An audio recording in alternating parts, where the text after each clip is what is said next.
Oh, look. The stream fucked up again. Shocking suspense. Wahahaha.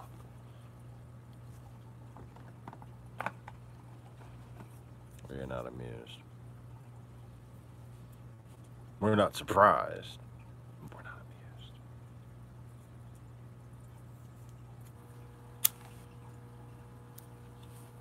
I just went ahead and deleted everything I just did.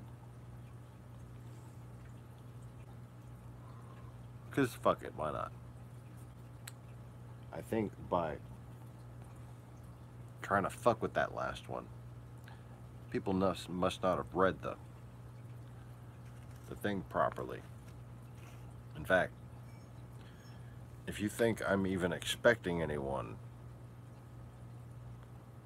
to have the money and also be smart enough, there's people who are obviously smart enough. They've been with me the whole time. They don't need to invest anything more. But if anybody's smart enough, this is their last chance. I don't need anybody to invest right now. If you're not with me 100%, I don't want you to invest right now.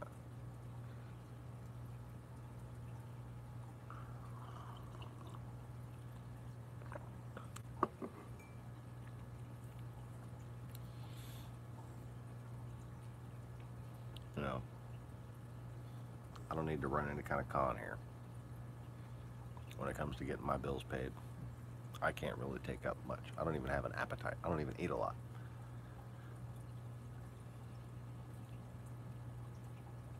And people like fucking James and Conway, Max, Neville, Susie, Lacey, all these friends that I've made on here, more than enough as far as taking care of us when we need it. More than I'd ever hoped for. More than I certainly would have ever hoped for when I was living in my car 10 fucking years ago.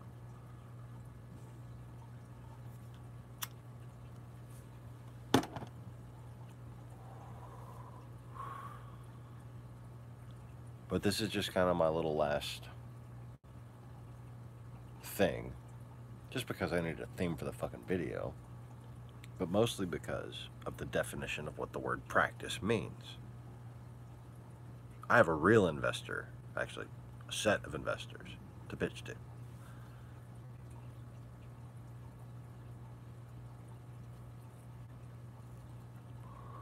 course, it's always the one guy who's like your target, you know.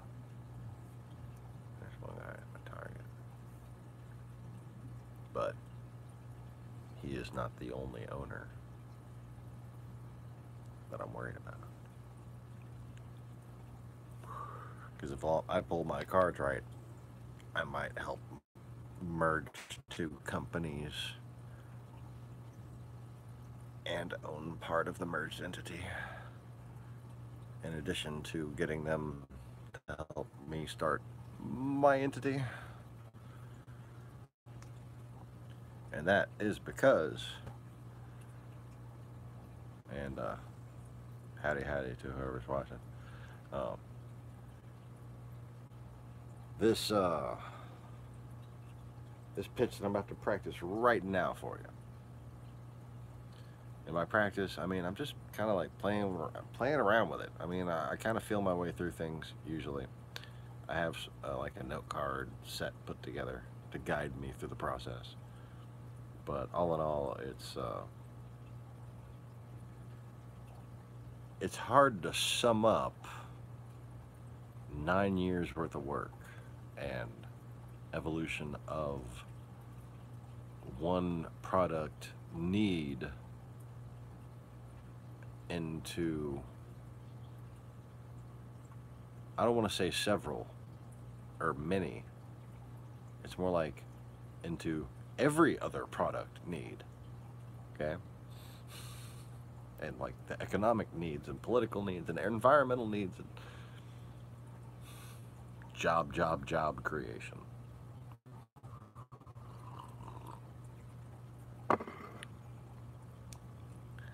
what I set out to do was solve a couple of problems.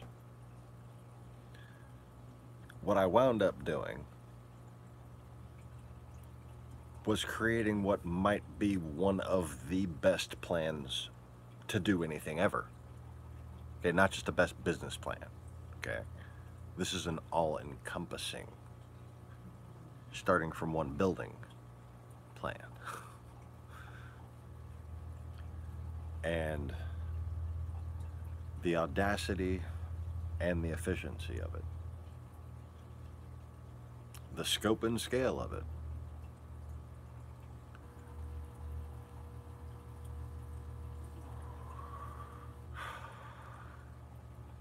it's basically the abominable love child of Bill Gates and Stalin. Okay, like Bill Gates, Henry Ford, Mao. I don't know, just crazy levels of intertwinedness and involvement. The kind of shit that takes governments decades to develop. Okay, I having, you know, the fucking thousands and thousands of years of experience that I claim to have, I've actually been able to come up with this plan that's starting to seem more and more foolproof all the time. And the basis of it is a foundation that starts with a foolproof concept. Okay? And this is buy low, sell high. Okay? Now, I made the case on the previous upload, and I'll go ahead and make it again because it's very important. The start of all this was to provide people houses that don't cause them to lose everything that they have just because some water came. Okay? And in doing so,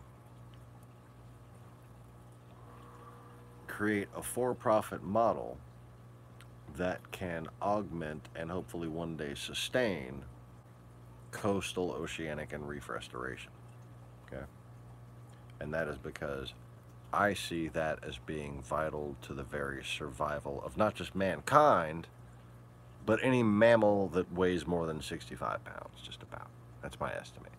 Could be, you know, give or take 10 pounds, but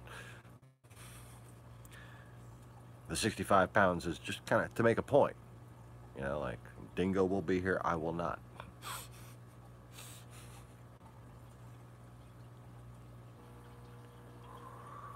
When the oxygen gets thin enough, the bigger mammals go. And people need to realize the ocean not only provides oxygen, but if let go, if left to go to shit on its own, the ocean, the chemistry of it, will cause organisms to develop that consume oxygen at a massive rate. The way plants produce oxygen, these things just take it out of the air. Okay? And that's where you get this massive extinction from failed stewardship. Okay? And I think, you know, any good business plan should kind of take into effect mankind causing its own extinction and try to do something about that. Because it's kind of hard to be rich when you're dead.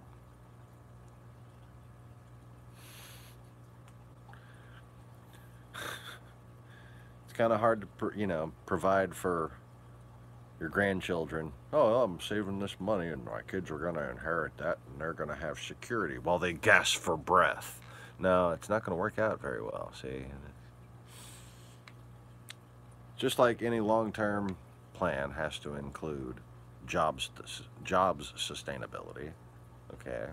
You have to keep providing jobs. You and all the other companies all have to get together and say, we're going to keep making jobs or else we're all going to go out of business.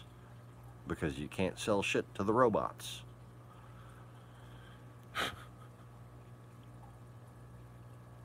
And if that's what you assholes are thinking, somebody needs to just rise up and kill you now. Let's let the robots take our jobs and then give them economic power so we don't even fucking need people anymore. Oh yeah, that's a great idea. No. But sometimes I wonder if that's where fucking Amazon and all this shit's going, you know? Because these people have to understand that if followed, that corporate model puts everybody out of business. It just makes everybody poor. It just enslaves society into this socialist bullshit state where nobody is really needed for anything. Like, not even to wipe their own asses, practically, you know? Oh, God. But fortunately for you, God has a plan. And in this plan, He has created a world that does not put up with your bullshit. So you kind of have to not be full of shit and not be fucking around and actually take care of things. You don't have the option of just turning it all over to robots.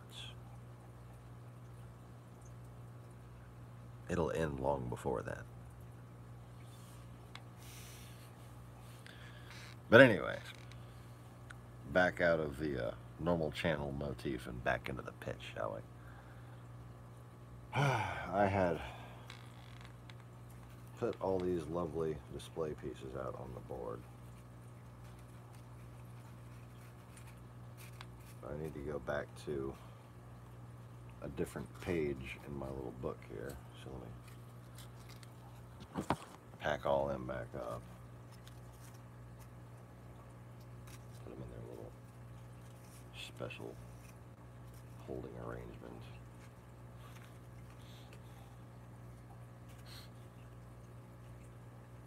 I'm just so proud of that.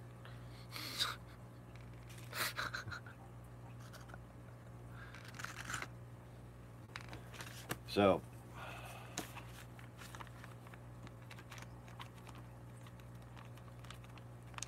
try to be careful here because this is the $1 billion notebook.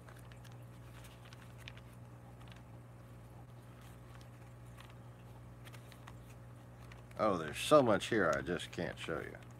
Fuck. Where's the big floor plan? Oh, God, no. Okay. Go away. Unclean, unclean! Shit. Just like exit and delete this one too. Where's the big floor plan that I was showing on the other video? Okay, there we go. Alright. So here we have a system of housing. A system of housing. Based on these flood-proof buildings. Now, these are designed to integrate with ecological mitigation structures. They have some ingrained ecological mitigation and some extreme energy efficient features inherent to them. But the major facts to keep in mind are they're flood-proof, damn near wind-proof, earthquake resistant, and they have crack-free foundations. So, in addition to being modularly constructed and being able to be deployed, reconfigured, rescaled, removed, relocated, and basically being an insurance salesman's nightmare,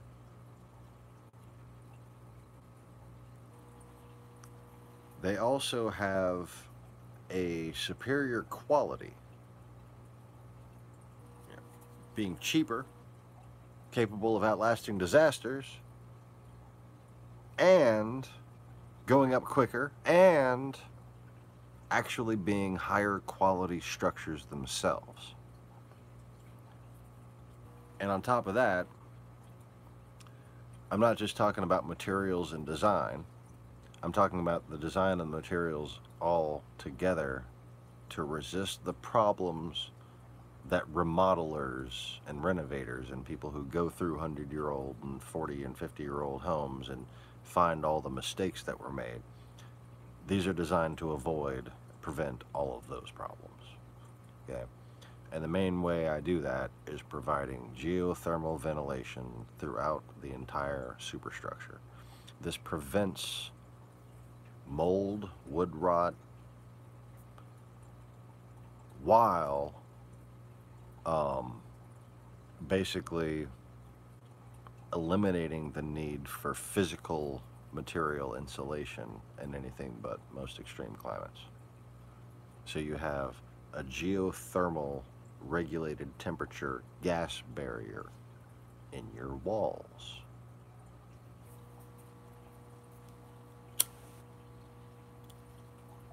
And that's just one of the many ways that we bring down the costs and increase the quality and the longevity of the buildings. Now, this particular system, this is what I call the ultra private model.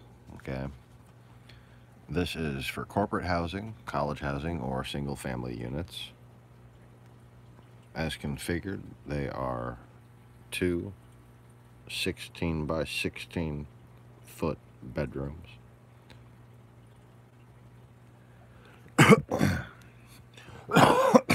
And 2 bathrooms.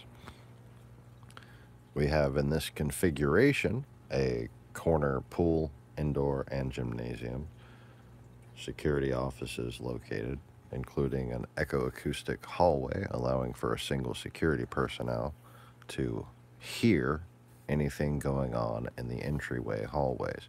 So this also forms as the basis for my secured battered women's shelters. Now,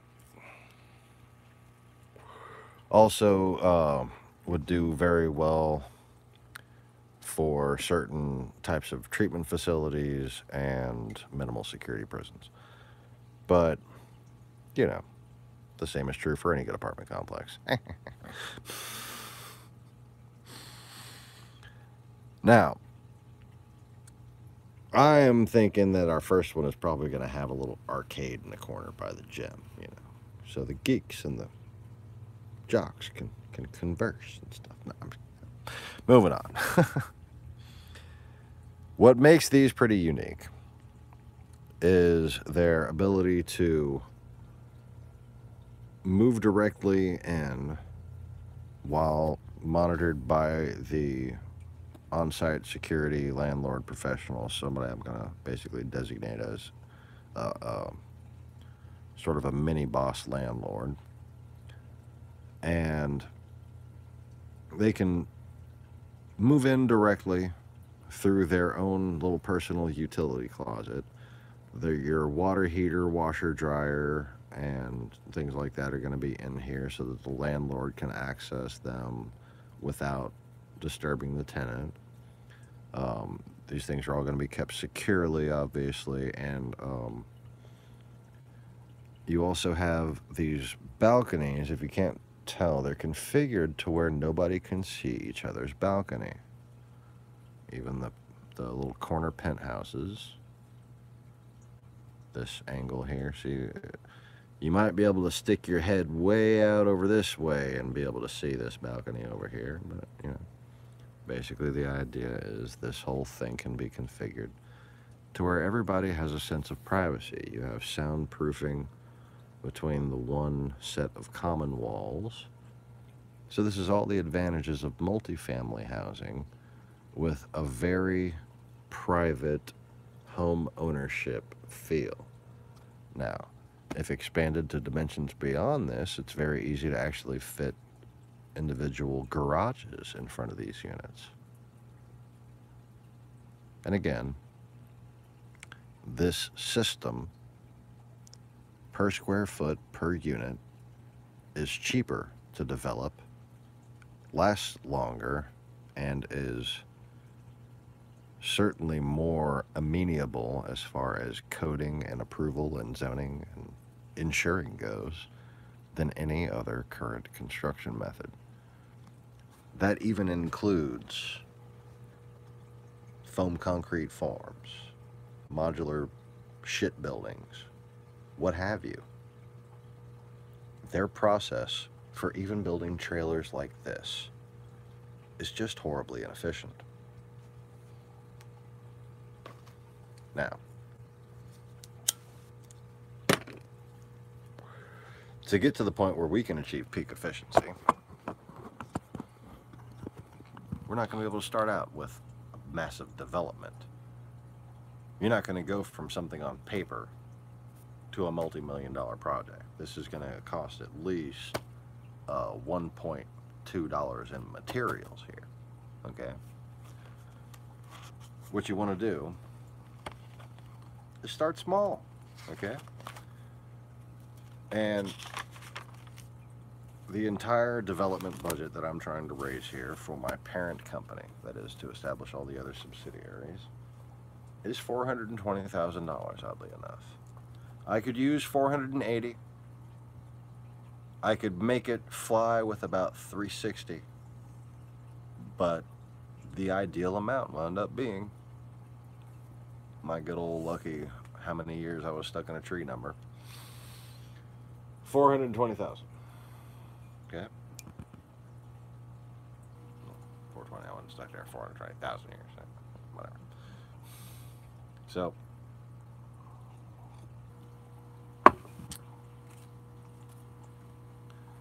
in this basically amount of capital that I'm probably gonna have next week, like I said, this whole Patreon thing, this is just a last chance courtesy thing, just because I needed a topic for the video that I'm gonna practice my pitch on. But if anybody wants to buy in before I take that $420 a month option down, I'll leave it up there. I don't know if I have to like leave it up there for people to continue, or I can just like set the goal at wherever it is and just like leave it at that. But if nobody shows up, if nobody signs up for that, I'm just going to take it down altogether.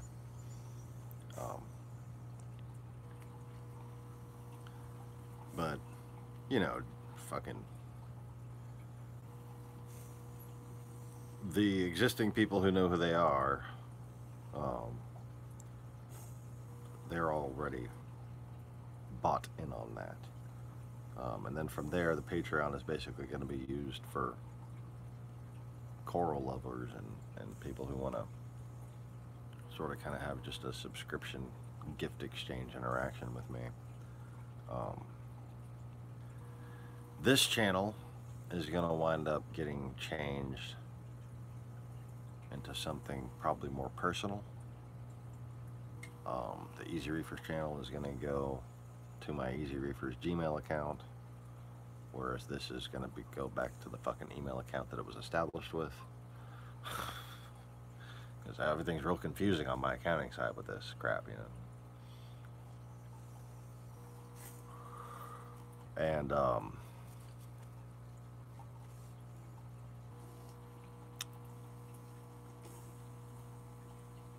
you know, those other two tiers are just going to be what they are, what they have been. And the only difference is I'm going to have a lot more coral and stuff to share.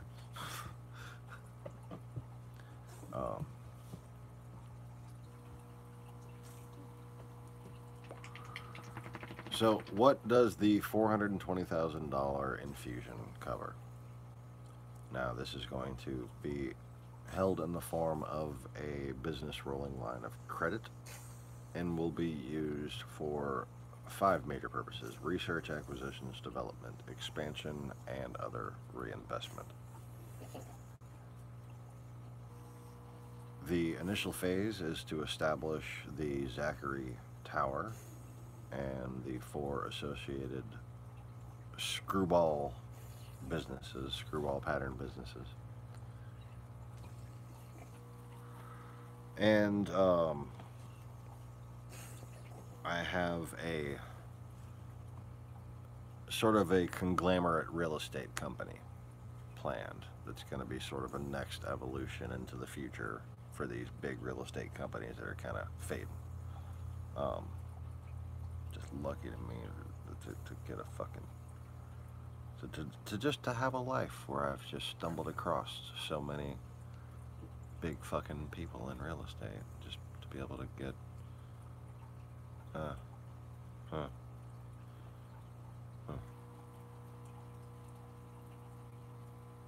It's like all my bad luck my entire life just paid off to this one lucky fucking moment, man.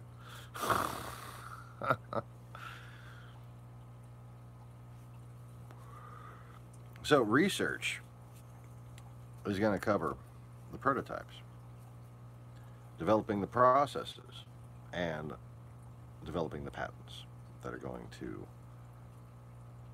achieve 3-year liquidity with that screwball method, and then provide my additional investor with basically his money back every year.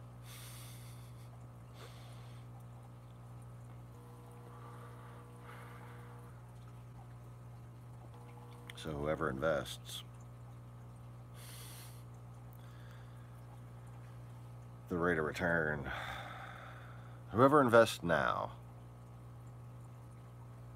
I don't have the numbers figured out yet. Okay.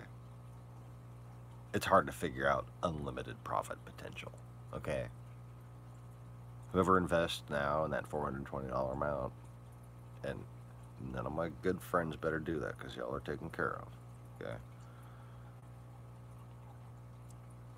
But new users, new people who haven't been just helping us feed ourselves for the past couple of years.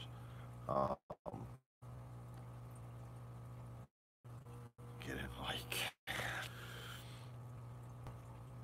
the rate of return is going to be ridiculous. Okay. And I mean ridiculous good, not ridiculous like, yeah, this is ridiculous. No. Like, you're going to be like, this is ridiculous. I had no idea. Like, you're going to be thinking, I thought there was at least some percentage of him being full of shit.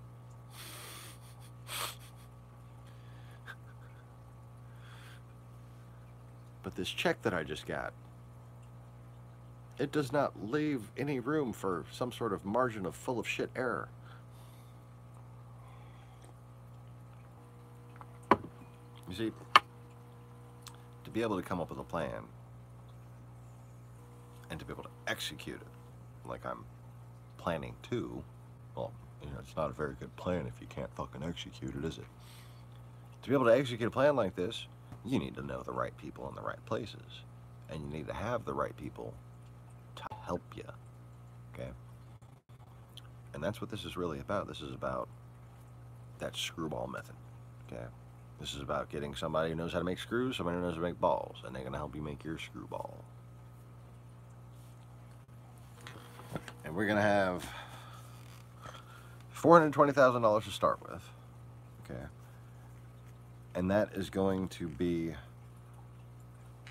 basically an infusion, okay? So that's permanently going to sit there. The person who puts that there is going to get it back in revenue, okay? But that belongs to the company, and it's not going to go in debt from there. It's going to spend that to make more. And the way it's going to do that is by building these prototypes. Okay, now let me just go ahead so I don't have to keep holding the fucking...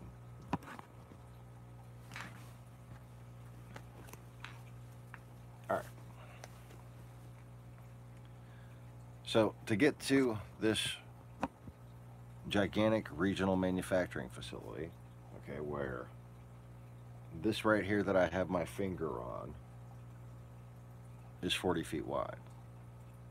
Okay, my fingernail width right there is 40 feet.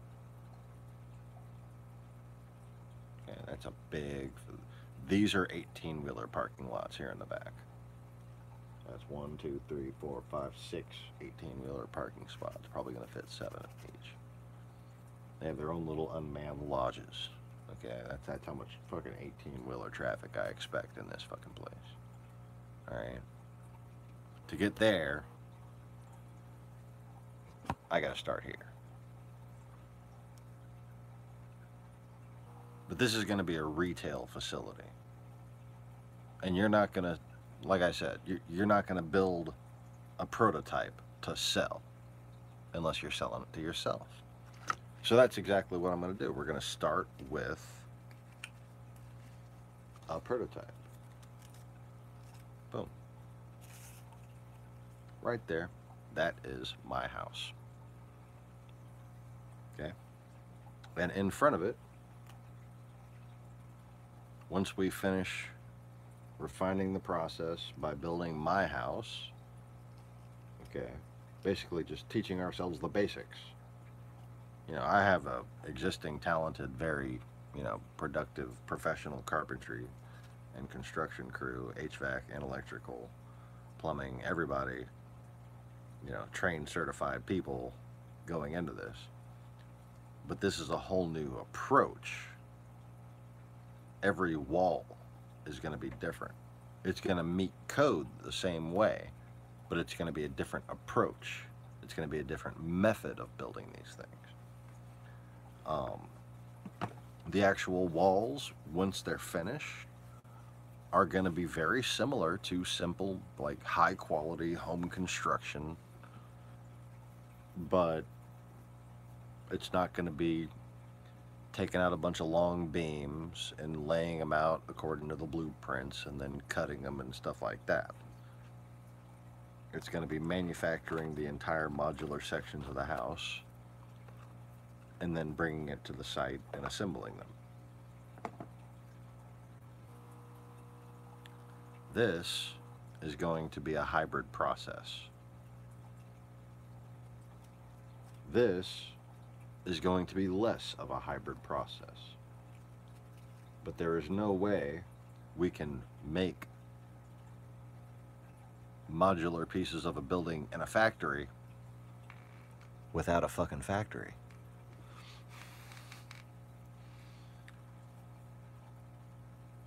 And if I'm going to make a factory, I got to at least know what I'm doing before I make a building that I say can make other buildings, because if someone wants to buy a building from me and they come to my building and it looks like I don't know how to build it, they ain't going to buy shit from me.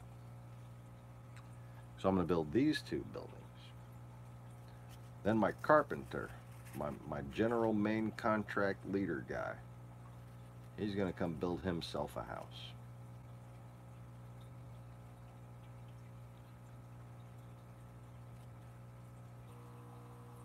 And that's when we're going to make sure everything is down to modular parts, and we're going to start the catalog, the parts catalog, basically, of all these different components. And then we're going to build one more building right over here on this land. And this is the screwball land. This is the land right here. All of this is going to be purchased with my rolling line of credit. All of these materials are going to be purchased with my rolling line of credit. Then this individual and myself are going to personally finance these properties and buy them from the company.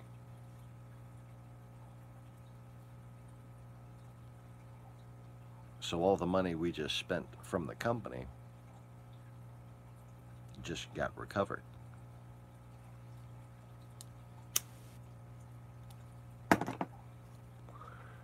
And now we can start selling buildings from this little mechanic shop that is currently serving as factory stage 1.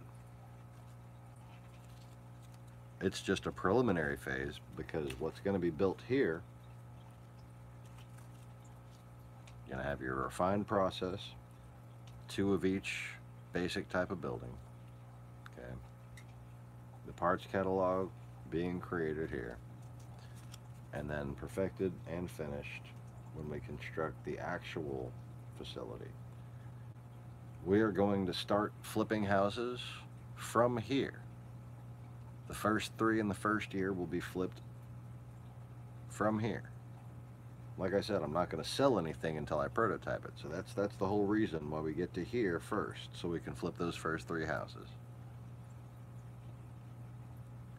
That and this construction are going to tie up that rolling line of credit until those 3 houses get flipped.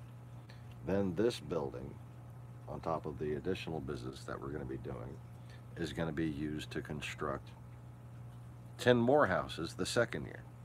10 more flips, whether they be flooded houses that are going to be torn down, or flooded houses that we are going to install another proprietary system of mine to actually cause them to be floating, flood-proof houses.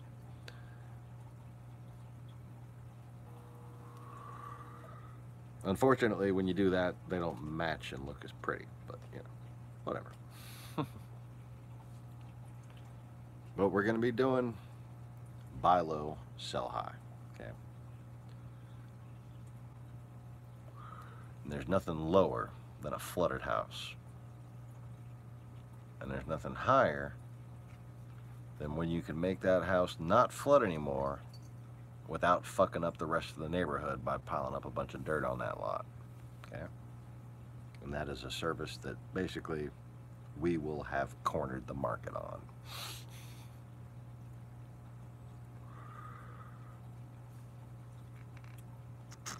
Once enough money is there to begin construction on this tower, it's going to start going up. We will have refined our process here, cataloged it and computerized it here, and then we will build this tower where all future endeavors will center from. Once that's completed, we're going to be adding a materials recycling center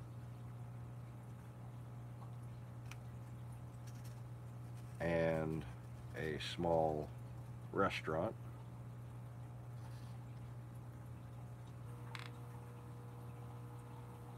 to service this office tower and the other businesses, as well as to attract other reasons for people to come in here and snoop around and see what the hell a flood-proof building is. Because at the point where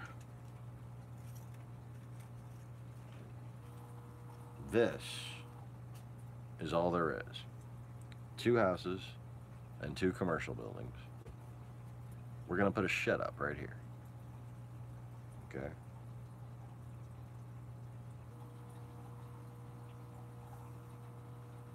The shed is going to have a sign on it. It's going to have our company name. It's going to have our company little logo. And it's going to have flood-proof buildings written as big as we can write.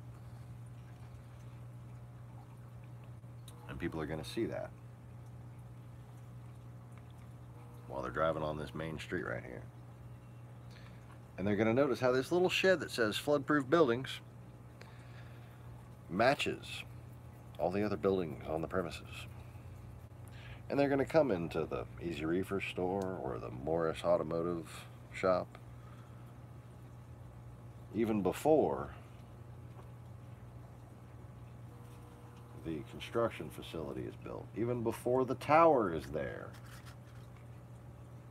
even before the recycling center is advertised on the local news service, and you can come and bring your this, that, and the other to us, and we'll pay you by the pound for it. Even before that little restaurant's back there, they're going to be seeing these 4 buildings. And they're going to be pulling into these parking lots just to ask us, wait a minute, are you serious? Those buildings float?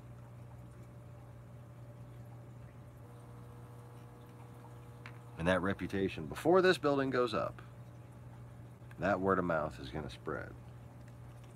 probably going to make the news. And then this one's going to go up.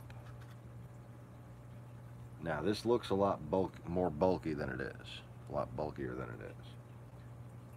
The level immediate below this is actually just sort of 9 times this.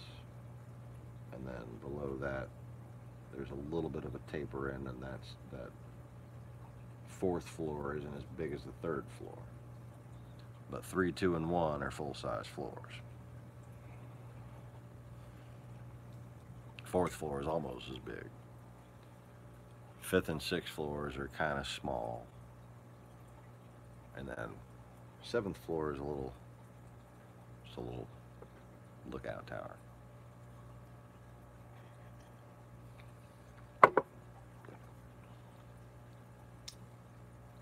And you're going to have a similar little lookout tower on top of the Easy Reefers building. Similar little lookout tower on top of the mechanic shop. No tower, but similar foundation on the 2 residences. And multiple towers on the building manufacturer facility.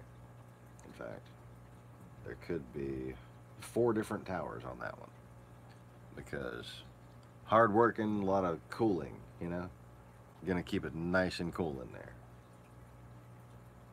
And then of course 1 tower on the recycling center. And around here, see, I have a road drawn, parking lot, another parking lot, 18-wheeler parking, and some parking lots along this side street over here. Okay. And then a road connecting this road back behind the tower. Okay, and that's all drawn in very nicely and everything. But what it gives me is an advantage to where I can move all this as far into the street corner as I can. And I'm going to wind up on this piece of land that I'm looking at with space on the outside. And that is where I'm going to set up those multifamily housing units.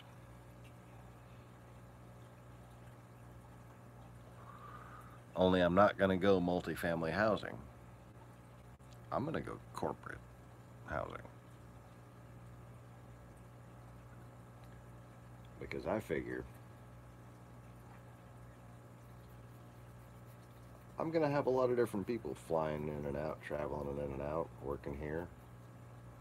And I'm going to need places for them to stay. If I can save people the trouble of commuting, meh, all the better.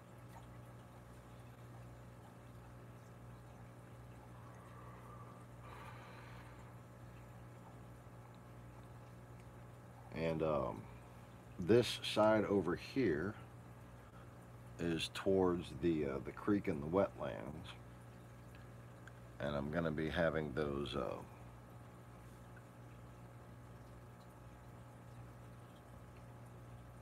septic gardens basically surrounding this place, to where nothing bad from here can escape into the wetlands at all, just ever. And hopefully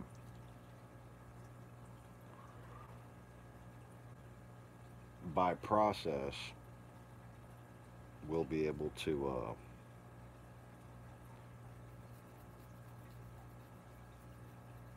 kind of provide a little cushion for flash flooding.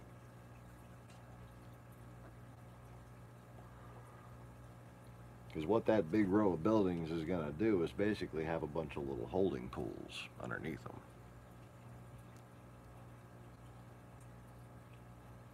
And the extensive number of geothermal vents below each structure basically provides a way for the ground to dry out a little quicker under these buildings than under most buildings. So when the rain does come again, you have actual space where most buildings are built up on dirt, and then on top of that, the land itself is actually more absorbent.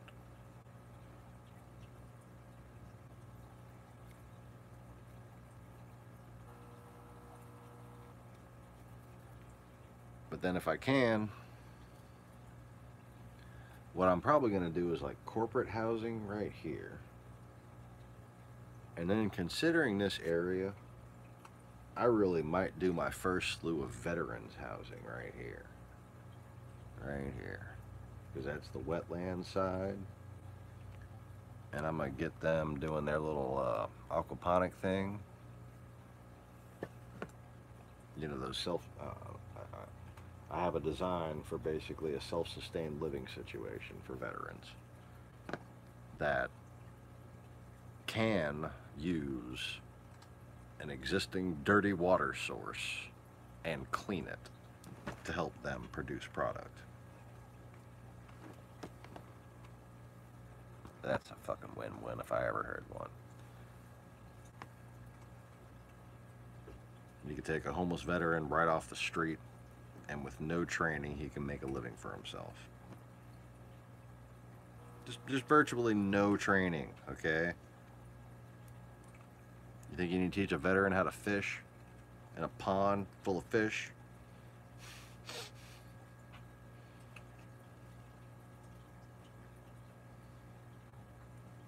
It's like shooting fish in a pond. I mean, wait, what? No, that'd be funny. That'd be funny. Just let them shoot them. Yeah. Great. Kidding.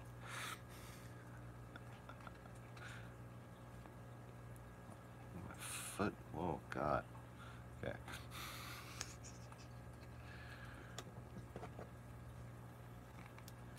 So.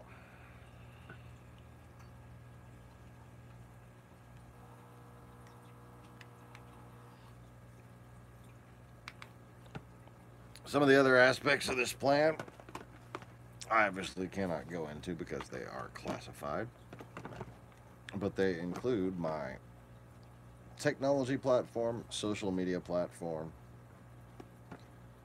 and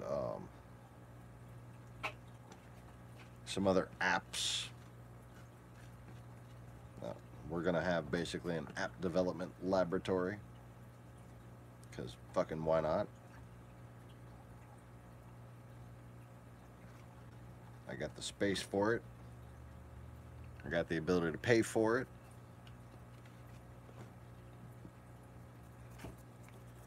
So I'm going to make myself a secure facility to do software research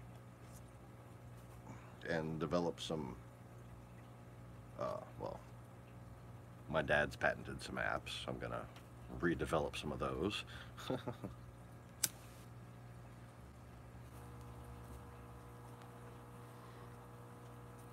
Some of which that can be used to augment this whole deal.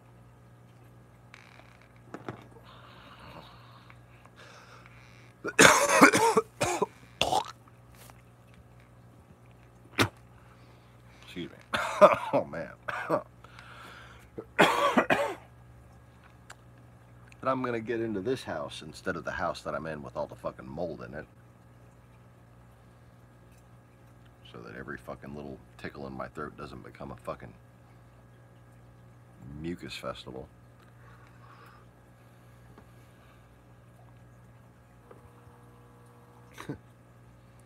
I'm so tired of living in this bullshit. I forgot what it was like to have just a nose that works normally. Constant shit. Just constant shit. So, $420,000 research into prototyping and processes and patents which will be further developed in Zachary Tower. Acquisitions including the facility, the 3-year flipping plan. First year will be 3 flips, second year will be 10 flips, and the third year will be 30 real estate flips, made possible only on a local level by this manufacturing facility. And of course, the ultimate buy low, sell high method of being one of the few people on earth who can provide anyone with a flood-proof building.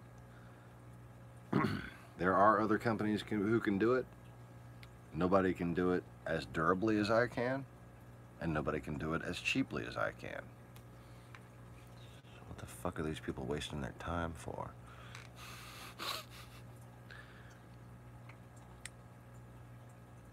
Development.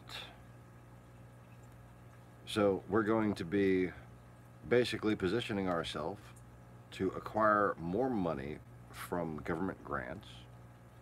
We're going to be hiring a hell of a legal team to help us do so without getting in trouble, and to further patent other innovations, inventions, components, software, and hardware, and then further invest into multifamily housing developments, including subsidized charitable locations such as housing for veterans and abused spouses.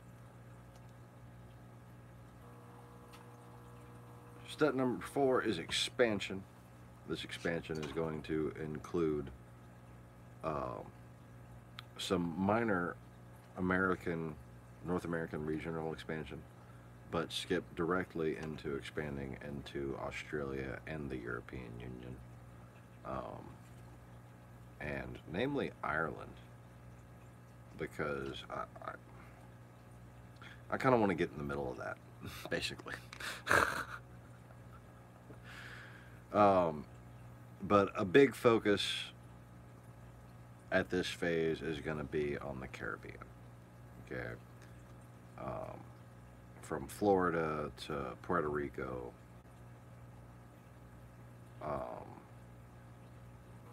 we have a product that is going to revolutionize the way people live. Okay, and there's no reason other than stupidity to not just jump straight into the most disaster-prone areas that can afford it. Okay. But to get into those areas that can't afford it, you have to fund your way into the areas that can't, so that you can get the necessary publicity and reputation. But from there, and probably around the time of year 5, we have the final reinvestment phase.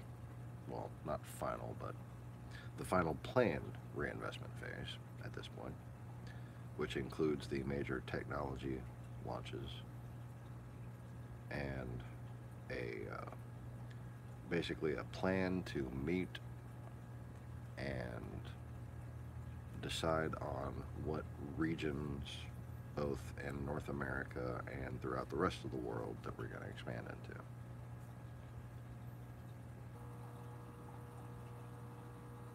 So, expansion means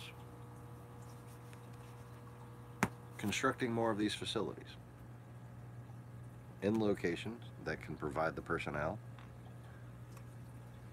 proximate to areas that have high scholastic scores, but sliding real estate prices due to flooding. Okay? Buy low, sell high. Okay? When you buy low in an area that had good schools,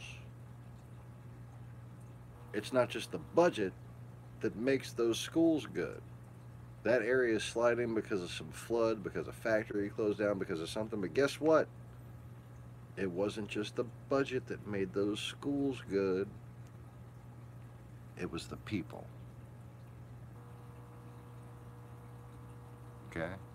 You can throw all the money in the world at a school, but if you don't have the right people there, the students aren't going to perform. And this is what it means to save a town. Okay, like Zachary had our big job provider, the big factory that you know, everybody knew somebody that worked there, you know, that kind of thing.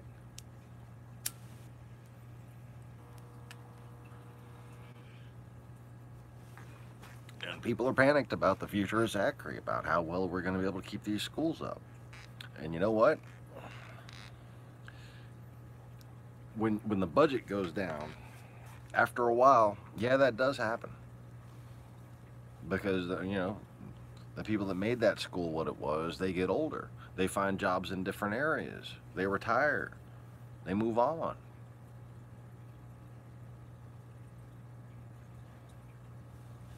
Let me get my foot off the. I'm trying to get good. Fucking. Let me just rearrange my entire life here. Okay. There. That way. That.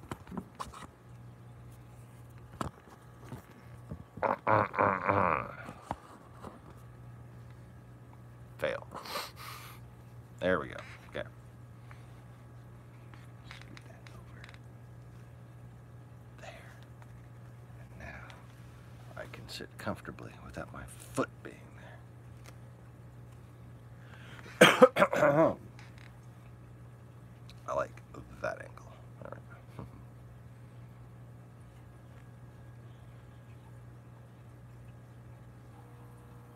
So,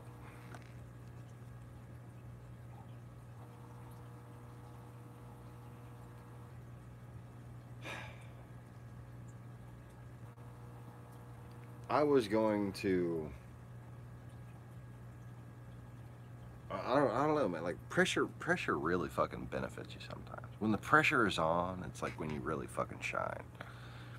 And when I heard that fucking plant show closed down, was gonna close down, I'm just like, okay. You know all these one-day plans? You know all these things that I was gonna possibly sell to this company and that company? No. We're doing it all right here in Zachary, motherfuckers. I went through every single thing I had and found what was the most efficient overlap. What was the best screwball pitch I can make, okay? And that's when I drew this floor plan here. And I didn't even decide on what the buildings were gonna be at first. I knew the land pieces that were available. One in particular is real close by, and I'd really like to get that one, but oh well, if I don't, God will have something better for me, I'm sure. So, by all means, Russians, interfere and guide my future to a better place the way you always seem to.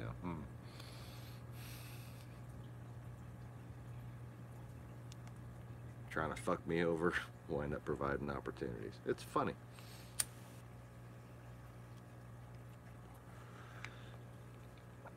As much money as I could have made on YouTube, for instance. I think I'll be making more money not on YouTube. And then I'll come back here and make some money too. How about that? You won't even know it's me. Anyways. So, I started drawing this, and then I realized this is not the best way just visionarily deciding what businesses should be there. I need to make a fucking list. And the list I made was all my companies, all the companies I could start, all the different products I can make, all the different things that I've designed already that I think will sell. Okay? A few of them fall under one company, so those are just written as one company, right? And I wrote a number next to each one. At the local factory type level, with the investment I can probably get, how many jobs can I provide there? Like if I make jobs the objective, if I'm going into business just to give people jobs, how many jobs can I give to each one of these businesses? And I came up with a list of 419 jobs. I don't know if that sounds like a lot or a little to whoever you are, wherever you are. But in a small town like Zachary, that's a lot of fucking jobs. You get a lot of praise opening up a business that provides a couple dozen jobs.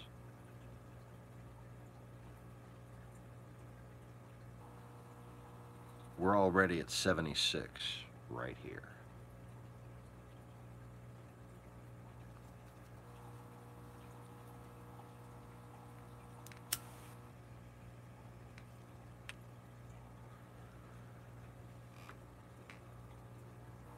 Now, the thing is,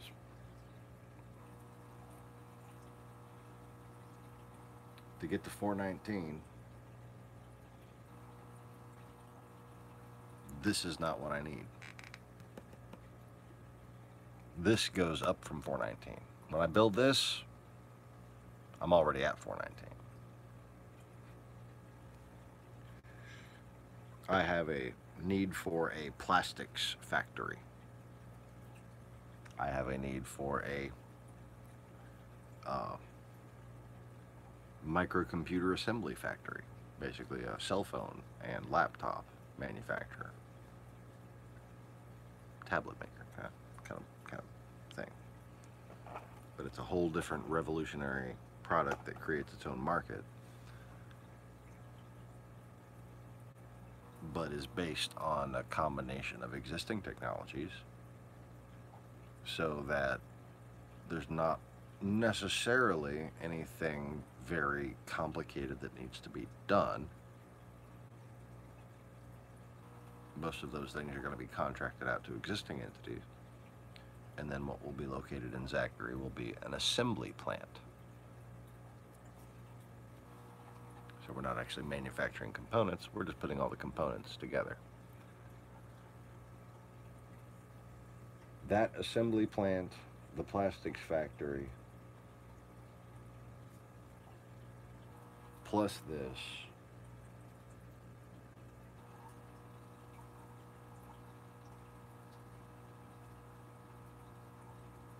and I don't have the list in front of me, but you get the idea. That equals 419 jobs, and then we go to the regional manufacturing facility. Let me just go ahead and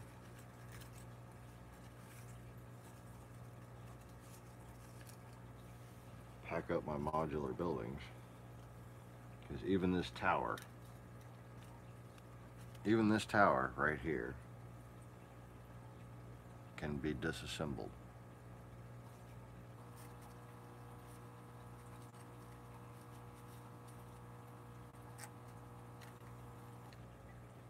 Now, if anybody can come up with a better way of protecting real estate, of protecting land, when the ocean is basically trying to swallow it the fuck up, you go ahead and let me know in the comments, I guess. But I'm pretty sure it'd be nothing but crickets chirping.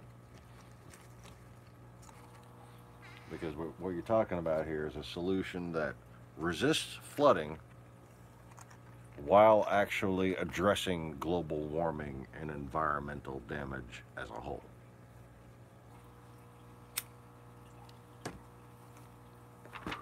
So you're attacking the problem two different ways, okay? Now, there is my assembly plant, okay? Let me check it for classified shit right quick. Nope, we're good. This is just a general idea of how fucking crazy I am. I'm crazy. I'm a true fucking crazy person. But you know what? I'm a crazy person that includes a gym for my employees. Huh?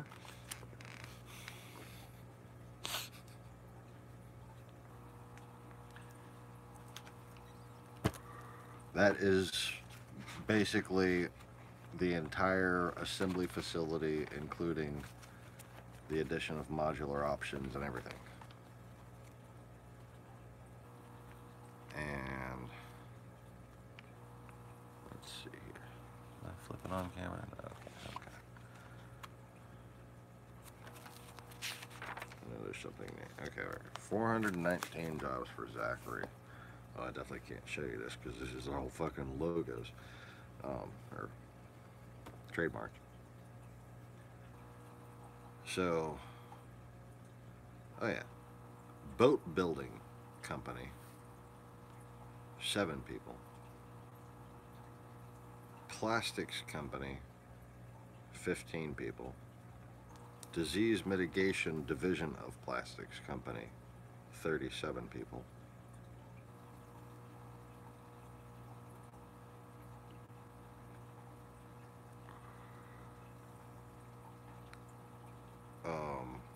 Product safety research and development company,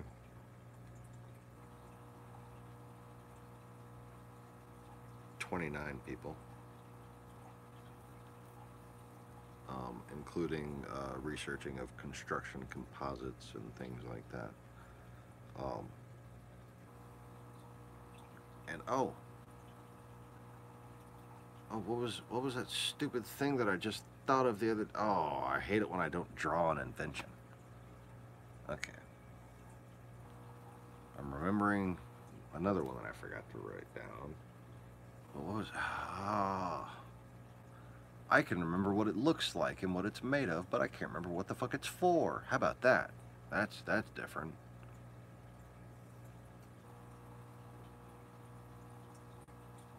It's like a big contoured piece of foam. I just don't know what it sticks to or whatever. Like, what the fuck was it for?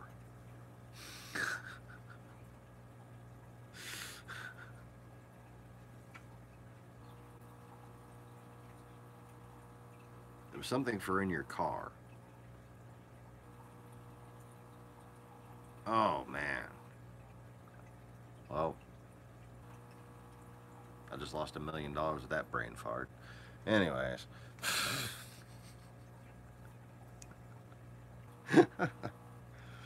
That's not on the list anyway, so whatever.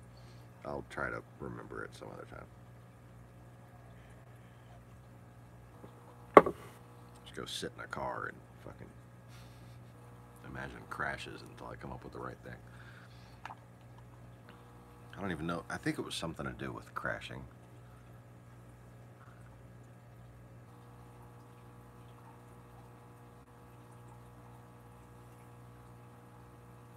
Fuck.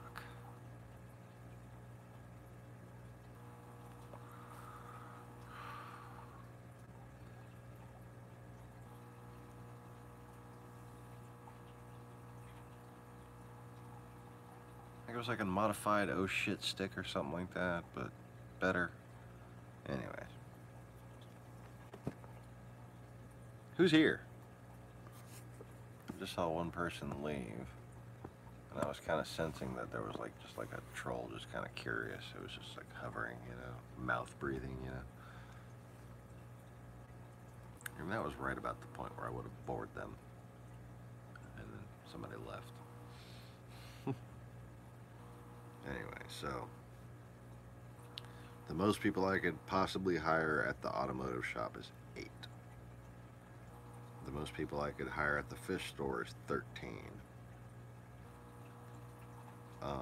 An additional facility for agricultural and aquaponic research and production. 85 people.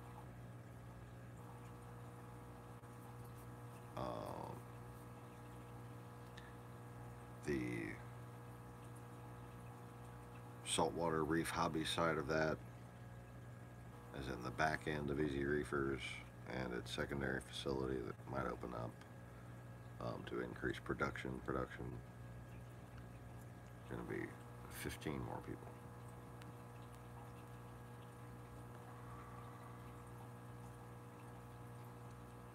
The technology R&D companies, 2 divisions, 39 and 35 people, respectively.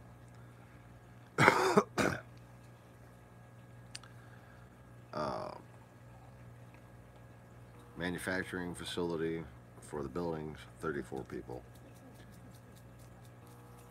Sales team of 16 people. Deployment crew of 73 people.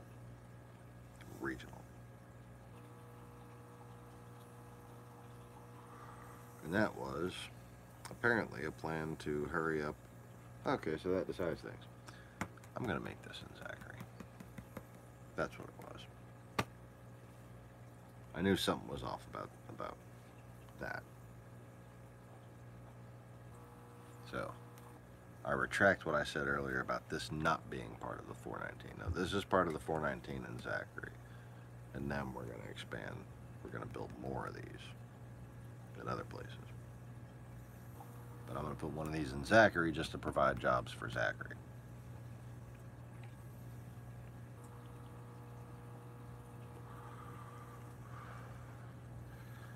And then that's actually going to give reason and easement for all these other jobs that I'm basically just going to fluff up around these other businesses. I might have to pay greeters. I don't care. I'm just going to, we're going to dig into our fucking profit margins and provide jobs. It's just that simple. Because the profit margins are huge enough. Anyways.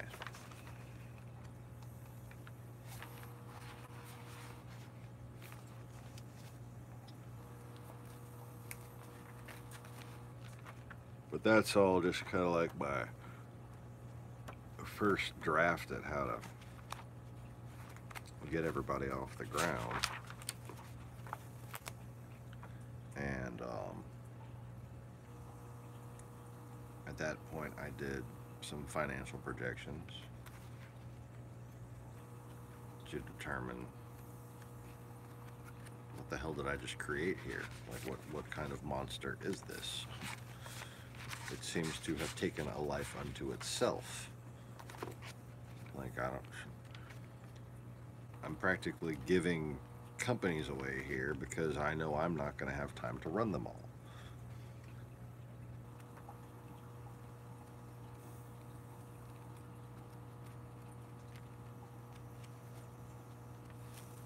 I just saw it. It's one of the few colored pages in here. Okay. So I have profit projections. I'm not going to zoom in on that so you can see the writing. But you can see that I've very much detailed out how that rolling line of credit gets used without bottoming out.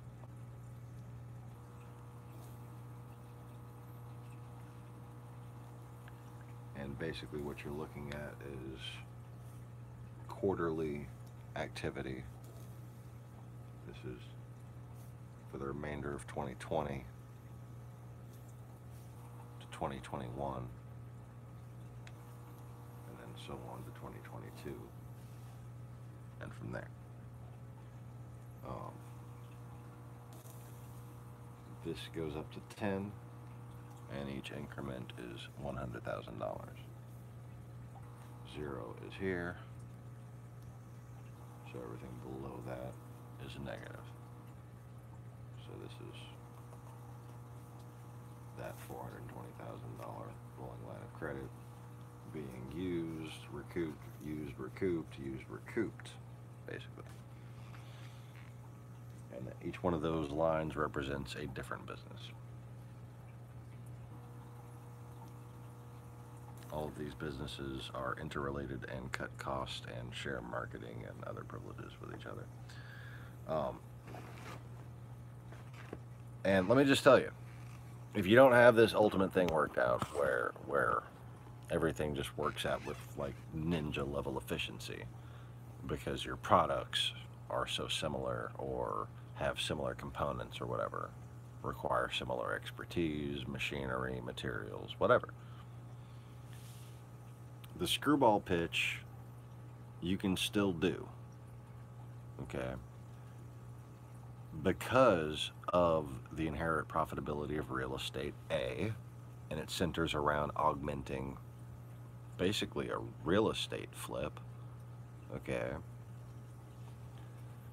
But B, no matter what businesses you're in, if you're providing jobs, if you have a jobs model business, there are things that you can share that bring your quality of employee up, which brings your likelihood for success and profitability up. Okay. And by sharing these amongst, you know, screwball, screw business and ball business, or pineapple and pin business, or whatever, payroll, office supplies, insurance. Okay. Um, and then there are things like web services, hosting, virtual hosting, and your point of sale provider, machinery, all that kind of stuff. You can use the same cash registers, the same, you know, all these different services that are provided to businesses generically. You can negotiate group discounts. So what you want to do is basically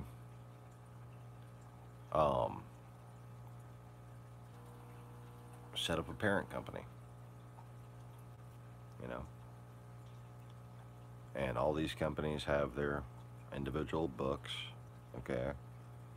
The parent company is who everybody buys their land from. All right. The parent company is who all the employees work under, their umbrella. The parent company buys the group insurance policy and keeps the accounts. And then with a good accounting software, okay, with a good multi-branch type setup,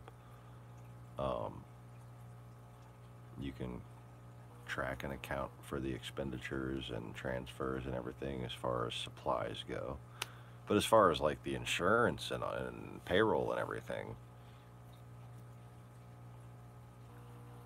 easy breezy.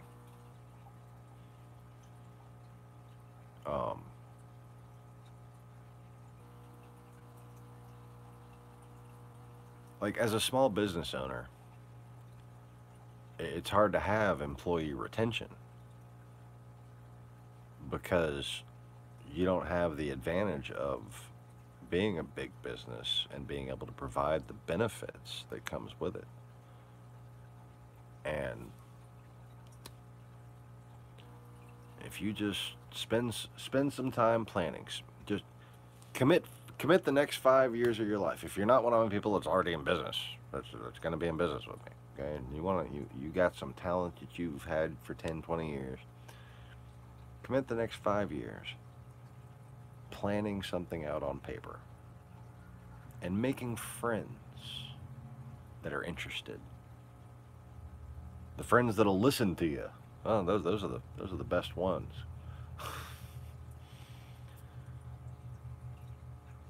And, you know, find friends that are good at things that are related to that business, that overlap costs in some way, or that just simply want to start businesses of their own, of some sort, even if they just want to get into real estate flipping, you know.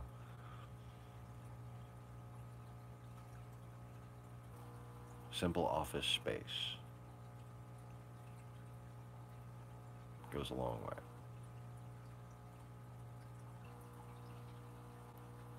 And, you know, I hate to dwell on money this much, but so much power has been taken from so many people because of the consolidation of wealth. It's ridiculous. And I don't care if I gotta write a book and give it away for everybody, so everybody can figure out how to start their own business if they want to. Okay.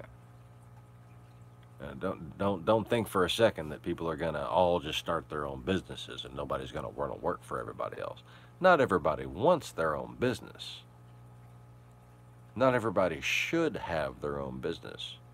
You know, there's two types of people who aren't applying there, you know. There's people who are going to try, and there's people who know they shouldn't. Okay? People are going to try and find out, no, this ain't for me.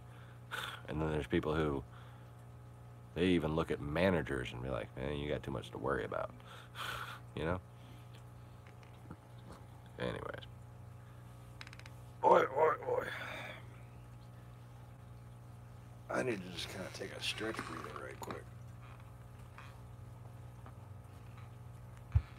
I'm gonna mute the camera for a second.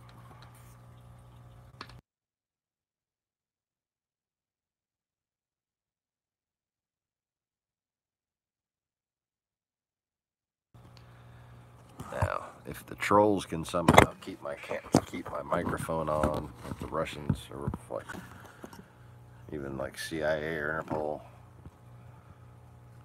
if you guys can keep my microphone on while I mute it,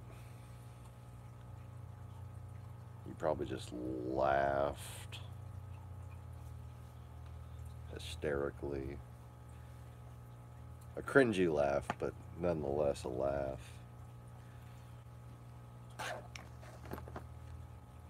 Because that was one of them farts that sound like it just walked into a room and said, "What the fuck?" Like, bang. Sound like a confused Tim Allen, but a fart.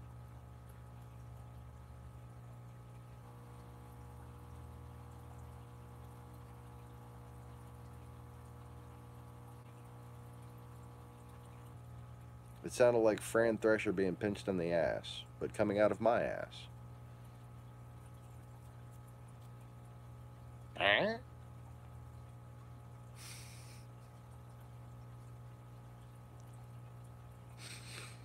That's a pretty good joke right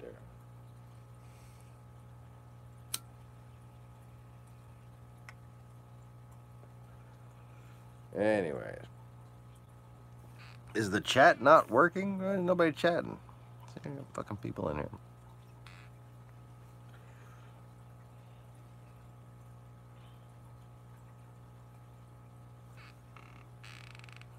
Hello. Sigma. I like that. Sigma.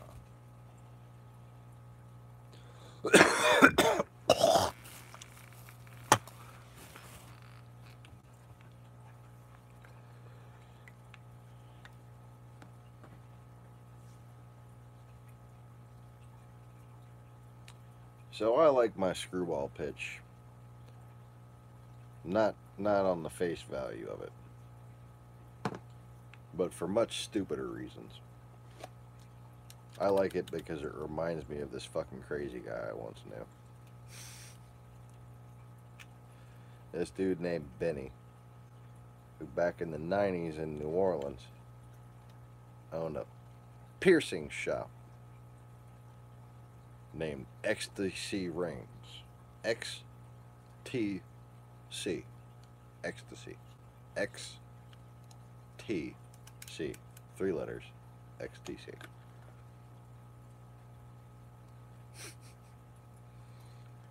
And I'm not sure what country he was from. But wherever it was, those people obviously had a hell of a time over there.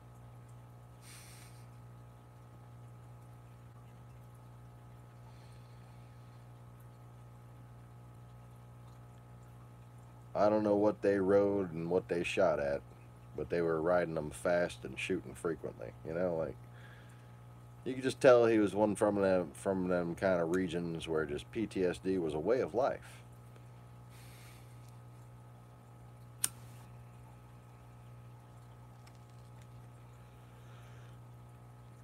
And anytime there was someone, well, I want to say new, but not necessarily new, that he forgot, that he didn't, you know, that he thought he was just meeting for the first time,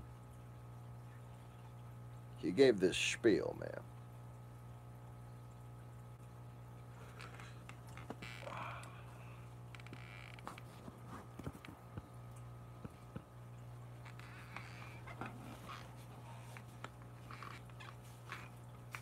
Get ready for the spiel.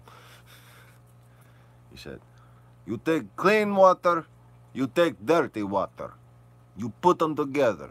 What do you get, huh? Huh? Dirty fucking water.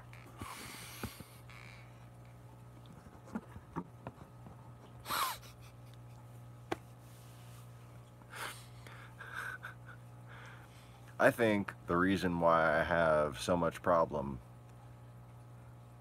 remembering conversations after the 90s isn't because of all the drugs. No, no. It's just because of how well I remember that one guy right there. Just that one fucking, oh my, that right there, just the detail I needed to savor that in just took up the rest of my memory for the rest of my life, basically. You take the clean water and you take some dirty water. If you put them together, what do you have? Huh? Huh? Tell me, what do you have? Dirty fucking water. That's it.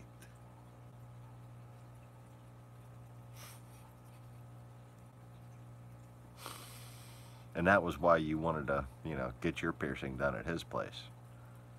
Because he knew not to mix clean water with dirty water. I'm sorry. I find this way too funny, and it's just, I guess you had to be there, huh? And he looked just like that sounded too. Like, that's all I can say.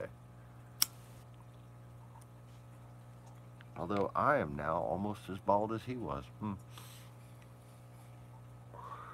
But, you know, like 5 feet fucking taller, so you can't see it. He was a short little guy.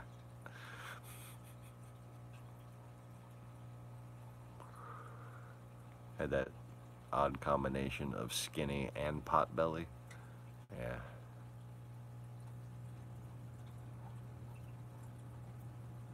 Priceless in so many ways, too. He wore like an alligator polo shirt from the 70s with like orange and green stripes on it and shit, you know. And then like young person hipster, I mean not hipster, young person like raver fucking Jingo jeans.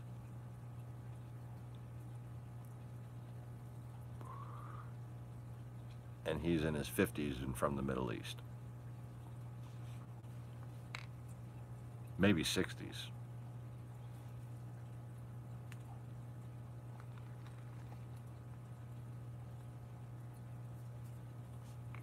And what does he do? He puts his hands on teenage girls for a living.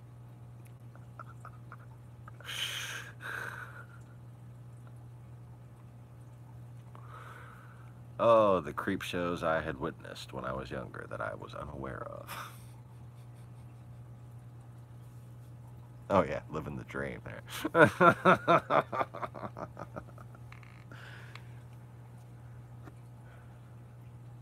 He was a special one.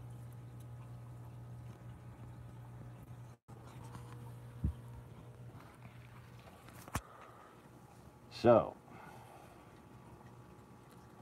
what brings you to my neck of the woods?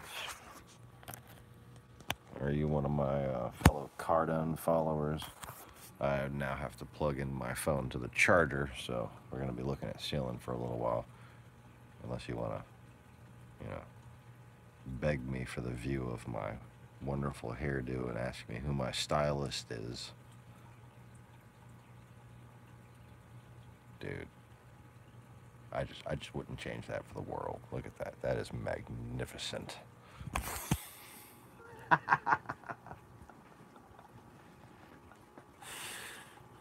See, I keep thinking I need a haircut. You know, I'm like waiting for winter to get over so I can get rid of this bullshit back here. And then something like this happens, and I'm like, oh, no. I can't disturb this. This is priceless. I would pay good money. Well, some people would pay good money.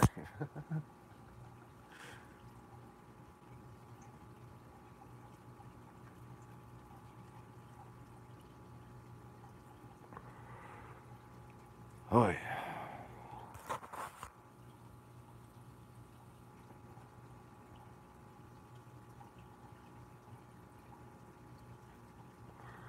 I usually try to wait till the last cold front comes through, unless I got somewhere to be. Of course, technically I have somewhere to be next week, but I'm gonna do it like this. I'm gonna be basically saying, um, I just want to tell you something about the way I look right now. I certainly have it in me to shave and put on a suit, get my hair cut. And I was just about to do all these things when I realized it wouldn't be fair. It just wouldn't be fair. I mean, you as an investor need to have some ability to maintain perspective on reality. And the business plan that you're about to hear is the best and most profitable plan you're going to hear for the rest of your life. Undoubtedly. It might be the best plan that anybody can come up with in the present day. Period. Okay?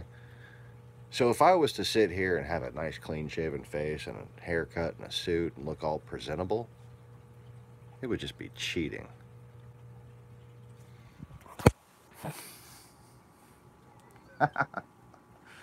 Memorize that shit and take it to the bank.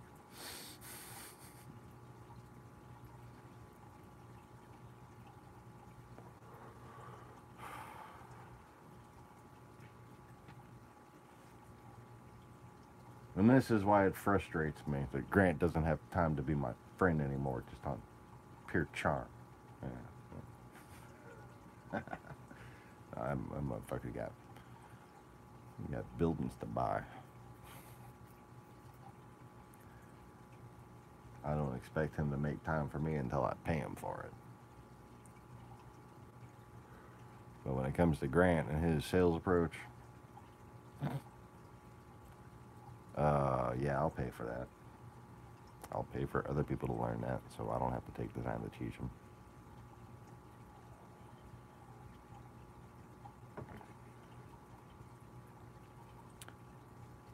But I might go the other way with it. I might make my own damn sales training video series. I mean, I've made a couple videos here and there.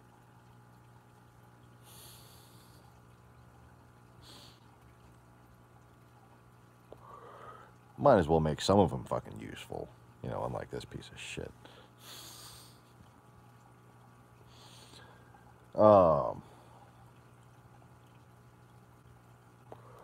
And then I can get into his Ponzi scheme. I mean, his investment ordeal. I don't know what you call it. It's not a Ponzi scheme. There was one thing he was saying about it that kind of made me raise my eyebrow. But I kind of carefully studied his wording, and he didn't actually tie it directly to Cardone Capital. And then I remembered the deal he was talking about, because he was posting kind of while it was in the works and the moment it fucking closed on Facebook. And you know, if it was that kind of return,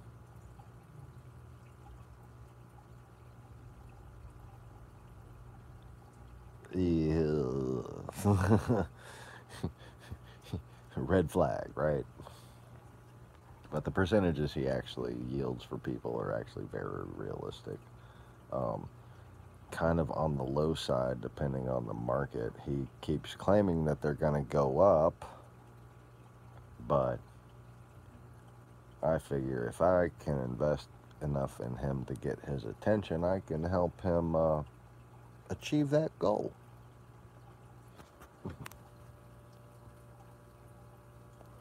So I might sort of invest in him to prompt a co-invested arrangement.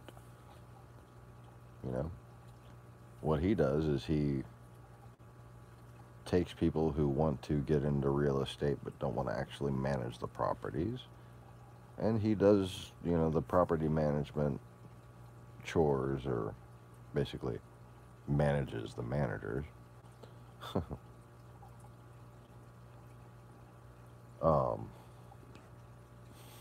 Well, he manages a manager who manages the managers, and he sells the fucking product.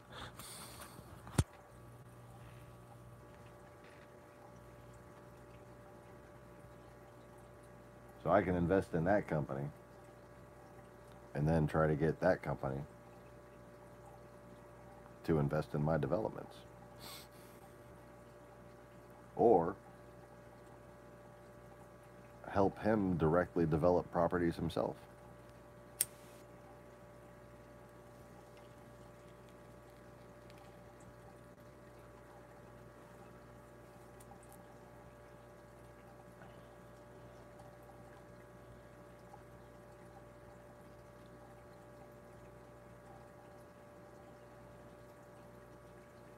But see, me, I'm a poor person.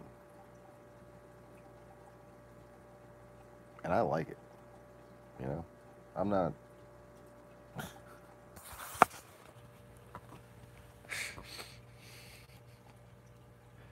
I'm gonna crack people up, okay?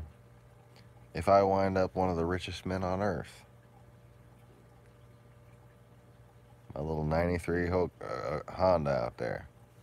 My Accord. My 93 Honda Accord.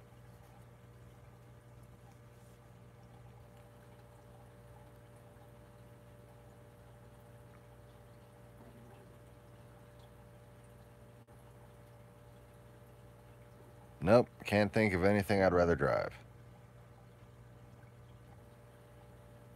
I got about maybe $4,000 worth of repairs and updates and shit to do. And I might get it painted.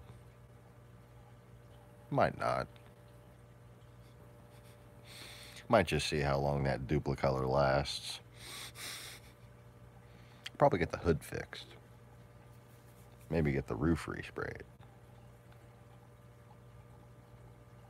But my fenders still look fucking good.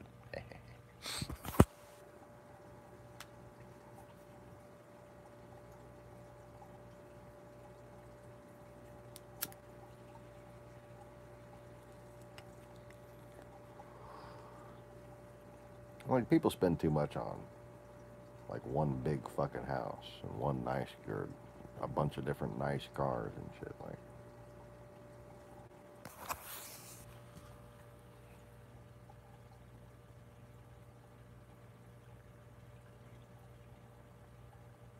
I'm gonna get a 20-year-old 4x4.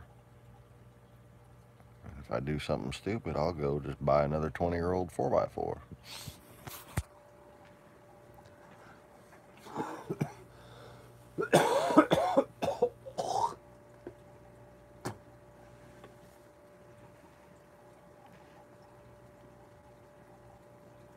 Like, people are just too eager to give everything they earn back to people that are more greedy than they are, you know? It's fucking stupid.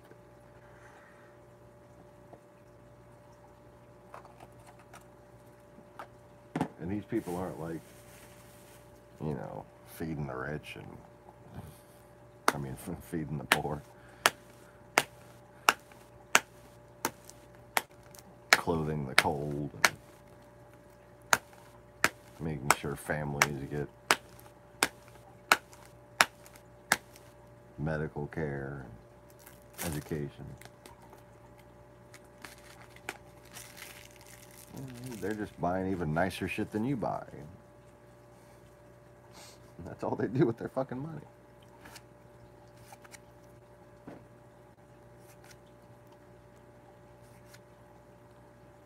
So when it comes to starting an empire, what's up, Maximo? Don't think about just starting an empire of money. Think about starting a village. And what can you do on your little scale in your little area that can apply anywhere? And if you do it well enough in your little area, there's some other areas that could use your help.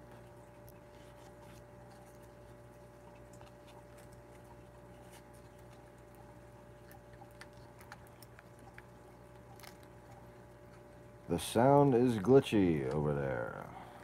Sorry about that, brother.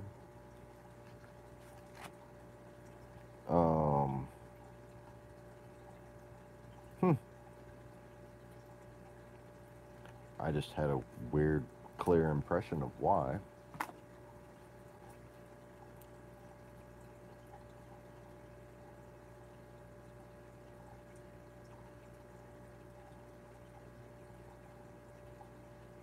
And I get the feeling that Interpol and NATO aren't aware that the Russians have a ship with a detached submersible that is currently monitoring the transatlantic cable.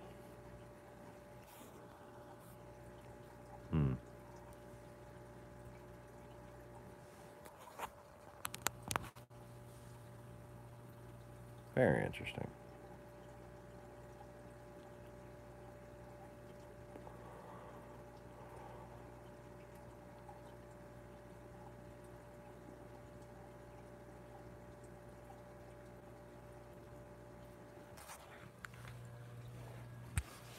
Don't know what to tell you about that. But that was just a weird, sudden impression to have gotten.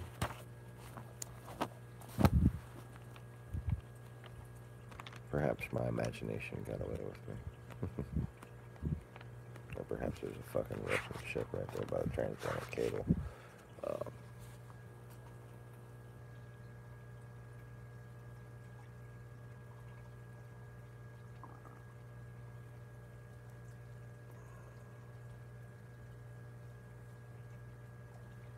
6 degrees from south, about 180 knots from Iceland, and towards that part of the cable right there.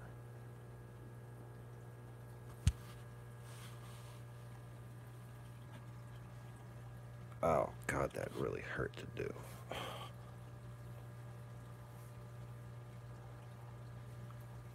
Boy, I need chocolate. Oh God, okay. Ow. Ow. I need aspirin.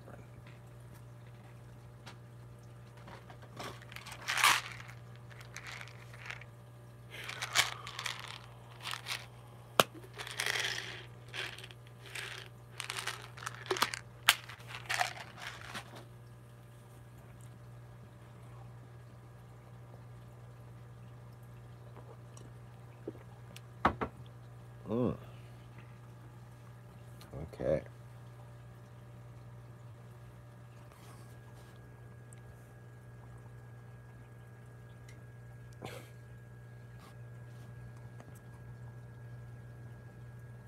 Now I need to think of something to reestablish normal protocols inside my left temporal lobe, because it's fucking going crazy right now.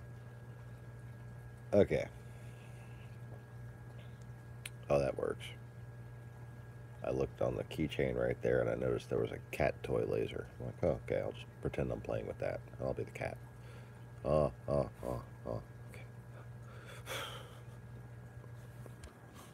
Simple thoughts. Simple thoughts. Doesn't have to be normal, just simple. That's fucking hilarious, so.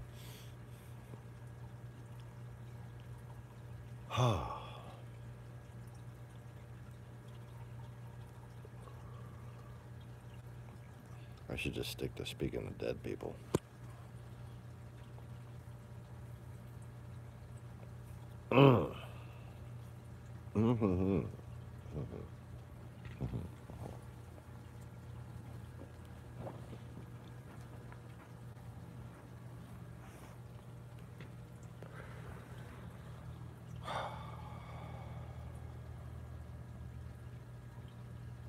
So that was a complete distraction from the task at hand.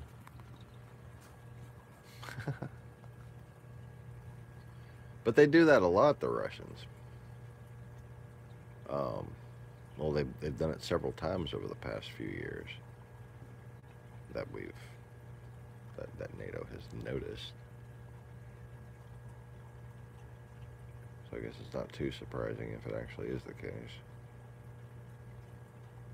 Anyway.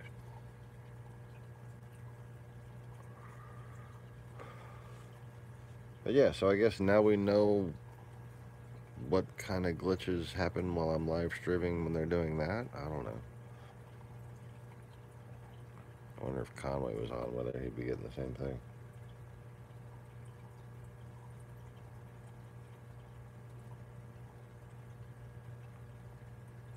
Not many actual ways to confirm. Keep an eye out on the news, see if we wind up finding them.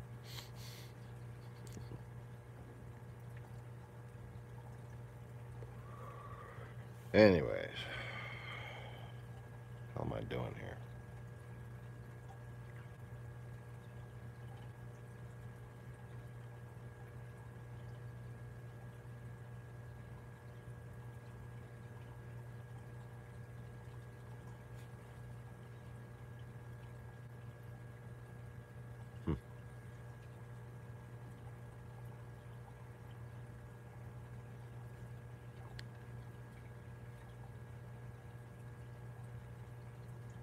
So the video pointing at my head helps focus the audio a little better.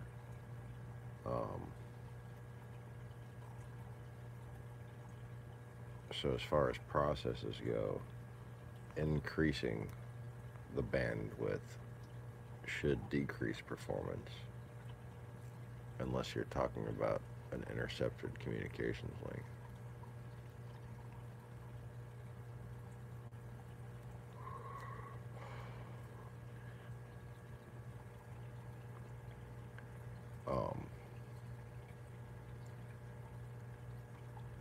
Basically, the reason being, the more simple the output pattern, the more frequent, like sort of the if you picture the amount that they can take of it, how well they can hear it as like a gain knob. Simple transmission, you turn the gain all the way up. But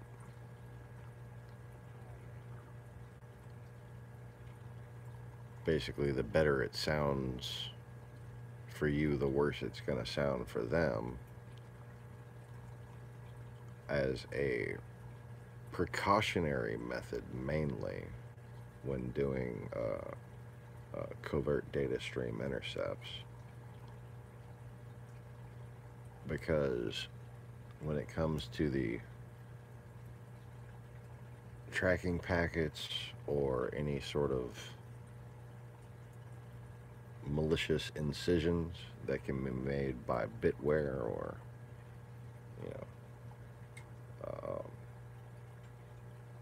small pieces at a time,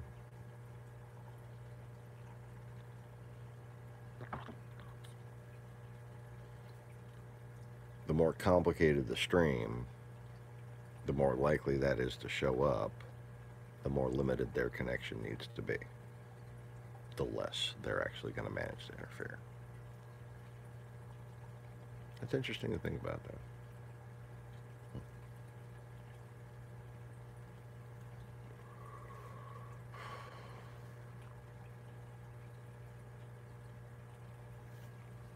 Anyways.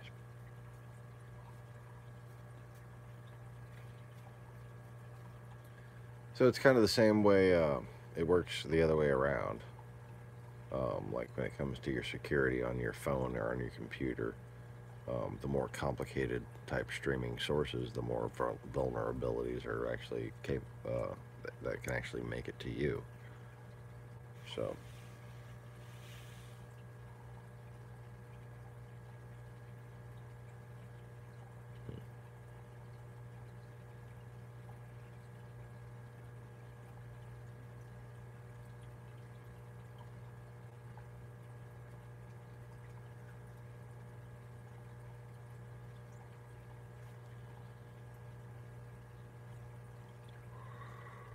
I can only imagine why they would be intercepting to gather unless there was something they knew that was coming. Or unless they've just been collecting shit to archive it for people that either delete their own shit or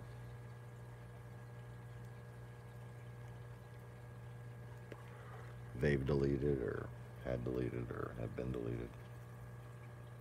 Like, for instance, my last broadcast. I deleted it.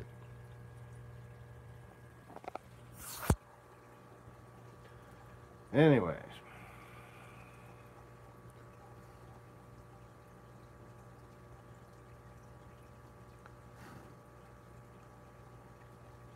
So what y'all want to talk about? Who's here still? Max or the new person?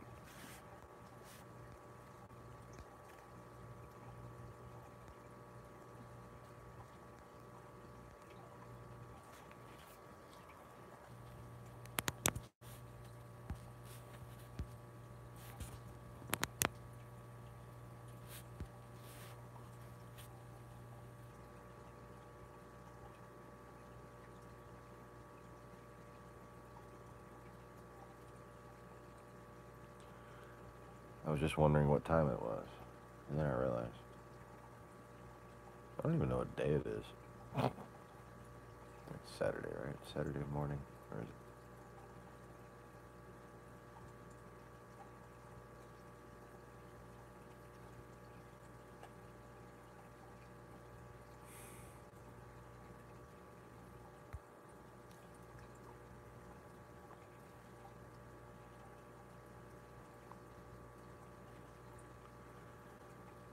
Well, if you've had any ideas as far as what you'd like to do to expand into your area, you can maybe suggest some basics and I'll try to give you my ideas and expand upon it maybe.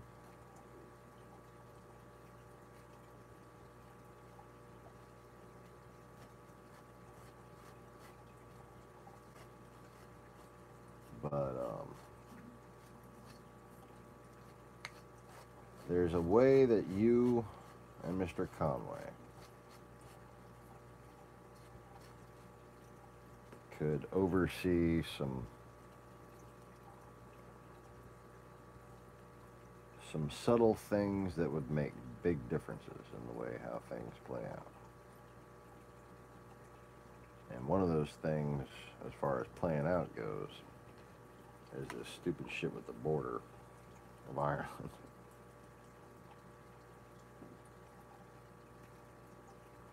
And the total lack of a plan. Boy. The fact is, Brexit is a lot like Trump. It shouldn't fucking have happened. Okay? And if people were at their senses, it wouldn't have. And making such a decision and implementing it like this, when the psychological warfare and its effects and its targeting towards those issues has been proven, is probably the most irresponsible thing any government has ever fucking done.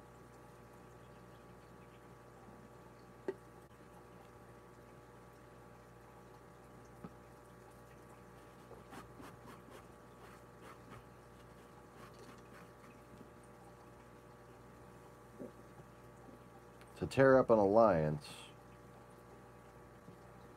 when you basically know that your enemy, the enemy of that alliance, has been bullshitting your people and trying to trick them into doing it. Seriously?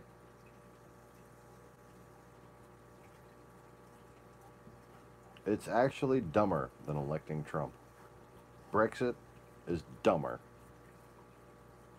than us electing the pussy grabber.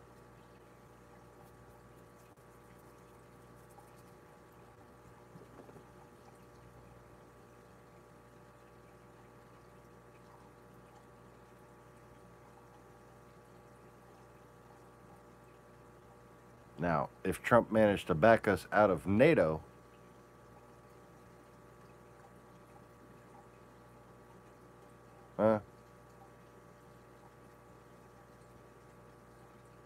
we would have surpassed the stupidity.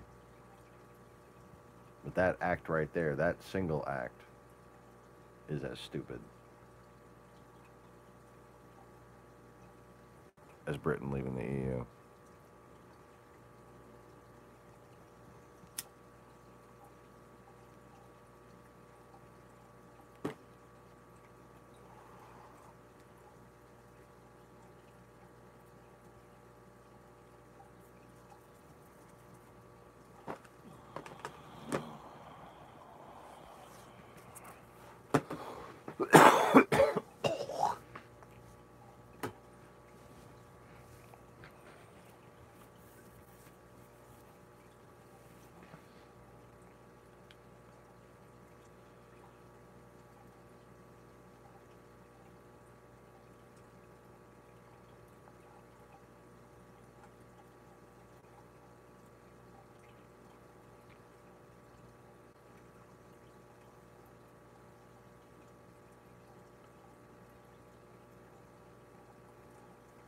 There are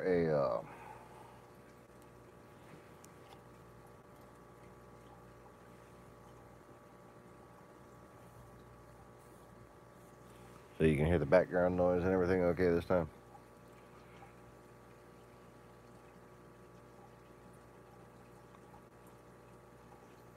Yeah, I thought it had to be the connection out there.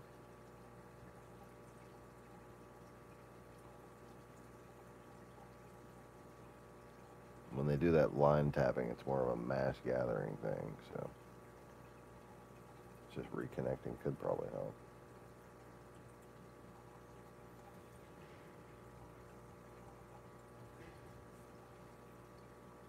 Although not as much as, resetting your IP or doing the 38-minute server cycle. I don't even know if the 38-minute server cycle still fucking applies. But it used to be if you kept your cable modem disconnected for 38 minutes, your IP would actually change if you had dynamic IP hosting. Otherwise, they would just link you up back to the same IP, right?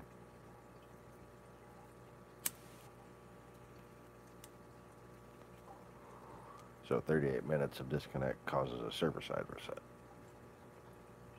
Or used to. It still seems to when I resort to that here.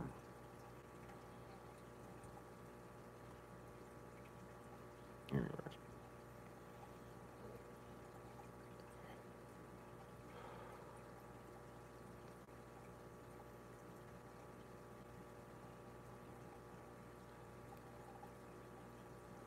So other than I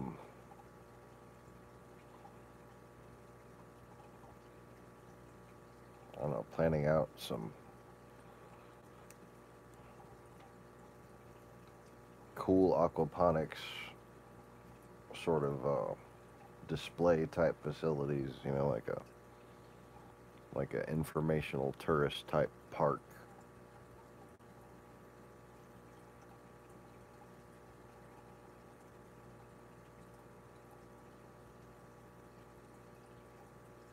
Right there, smack dab in the middle of Europe, fuck.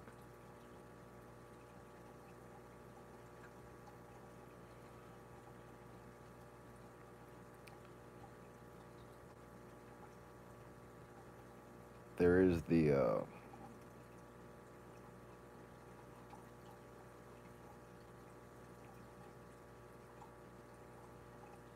need for sort of a cooperation, and I talked to you about this a long time ago, between the retail, like business app software developers that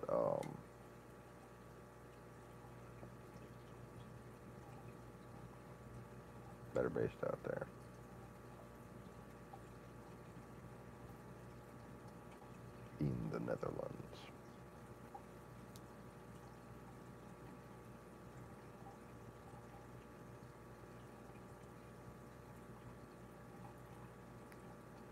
because it seems the retail server company that I want to use here has a lot of Dutch-based, Netherlands and otherwise, but mostly Netherlands-based software companies that make apps and plugins for these different things.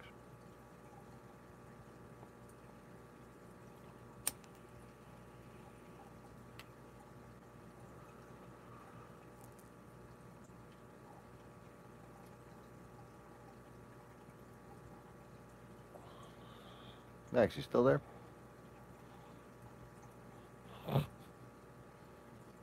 Went back down to 0 people. I don't know if you're counting right now.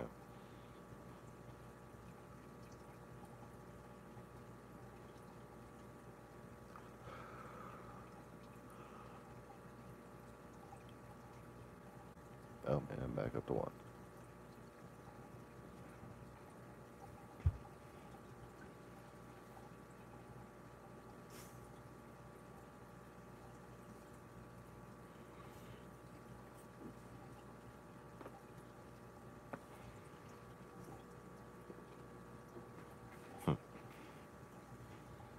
Okay.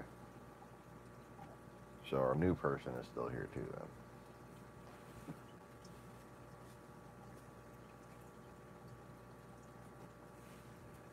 then. Anyway, so yeah, this multi-branch retail solution provider I'm using,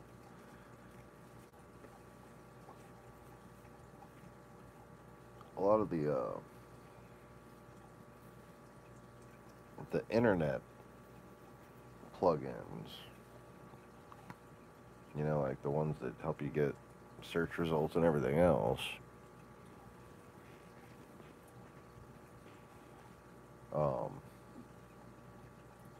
those are from fucking companies based in the Netherlands.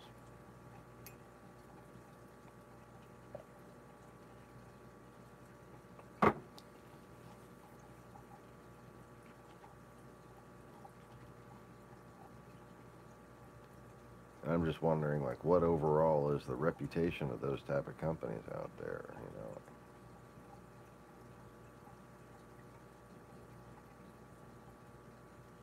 I mean, do I trust them just because they're from the Netherlands and I like the Netherlands? Mm-hmm.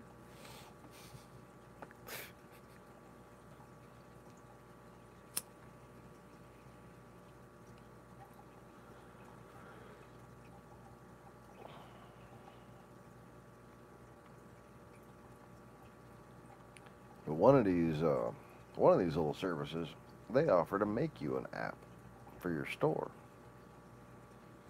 I might try them out.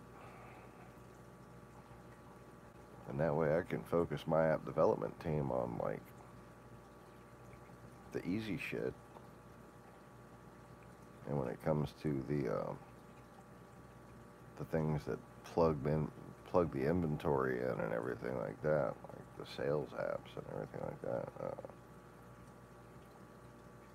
this retail solution I have and these Dutch plugins have a protocol handler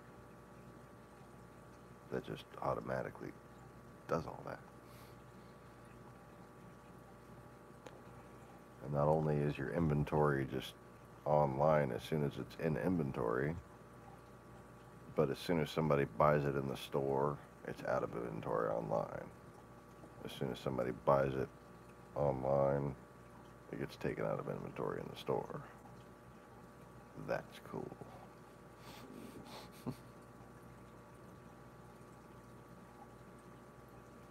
That's the last thing you want, is have 2 people paying for the same fucking thing.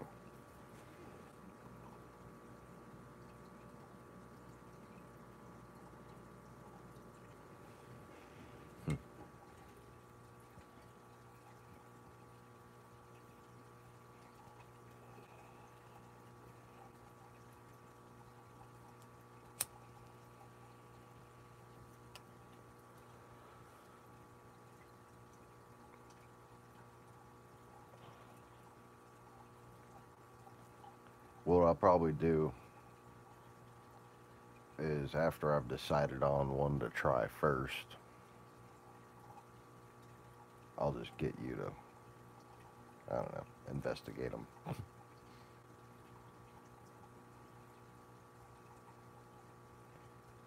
And if we find out anything scary about them before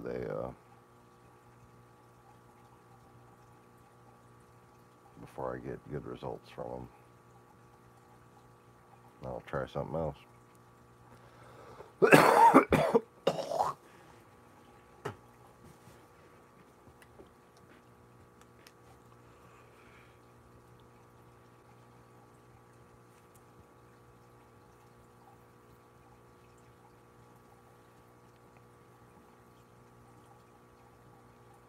And you can,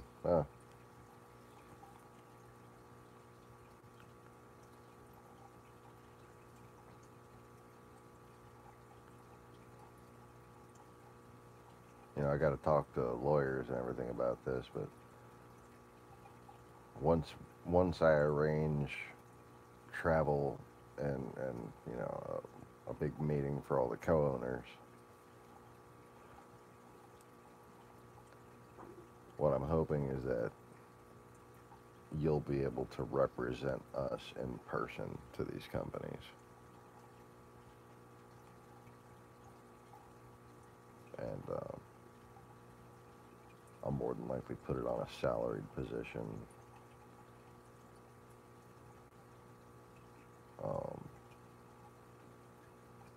Because of that responsibility. It's a little more than just a small percentage of ownership worth of responsibility, right?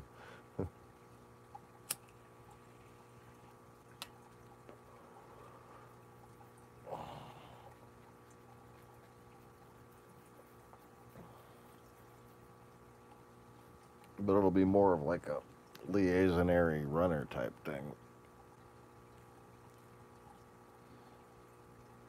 Unless you feel comfortable, taking any sort of initiative.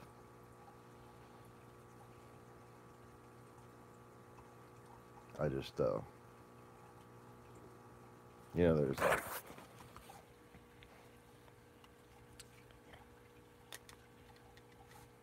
there's not going to be any need for you to act like a big shot or anything. It's more going to be of just sort of maintaining a friendly in-person presence with somebody I'm doing business with around the world. Just because that's the way I like to do things.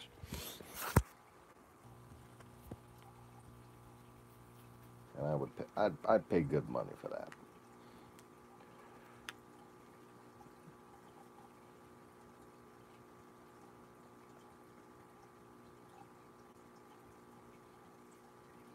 And of course, we got to give you some kind of salary so you have money to randomly come visit, right? And so you can get the visa.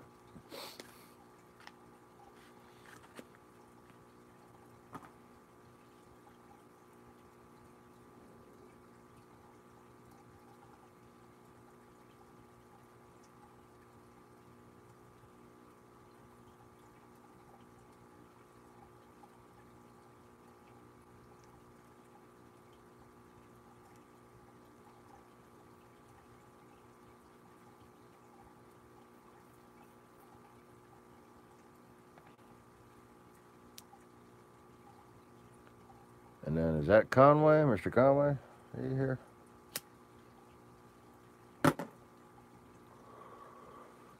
Mr. Conway, is you going to be in charge of making sure, as far as the development of your area goes and what you want to do with it, he's going to be in charge of making sure you don't get overwhelmed.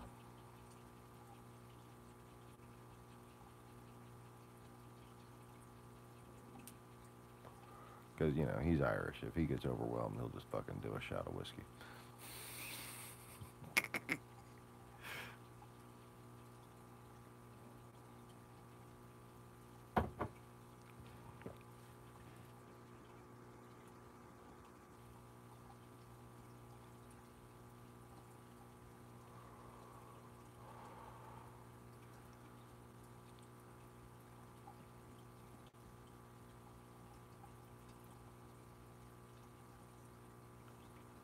But yeah, basically we'll, you know,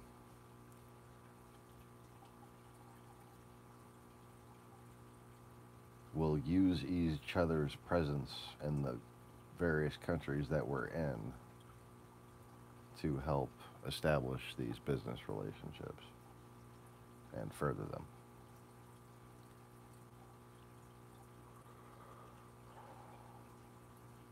And it may just be a matter of you doing the preliminary research and Conway coming down there, you know,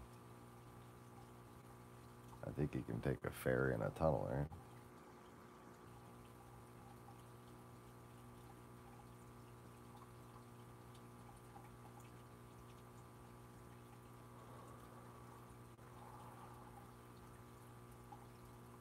Or maybe even just flying.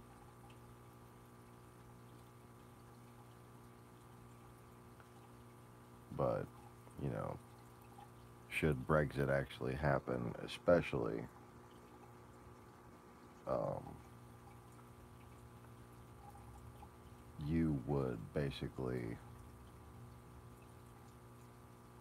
wind up establishing some sort of business relationship with him so that he could travel there and actually assist with his own division's app development and can maybe help you with a Dutch specific app development.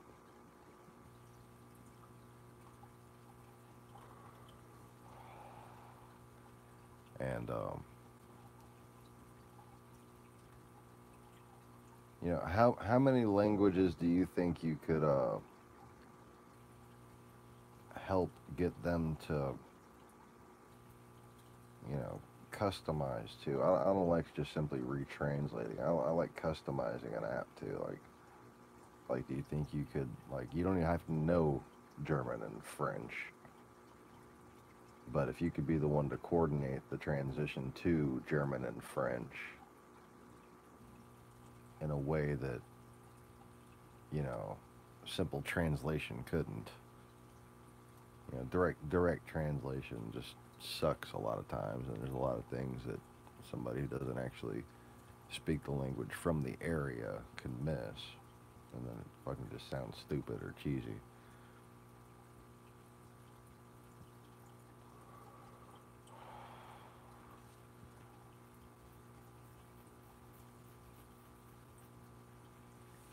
But that would be a big help.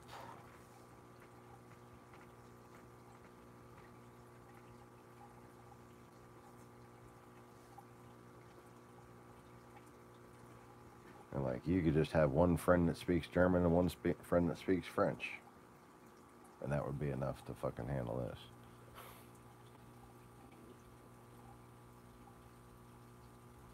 Give them like $100 to come over and take a look at it.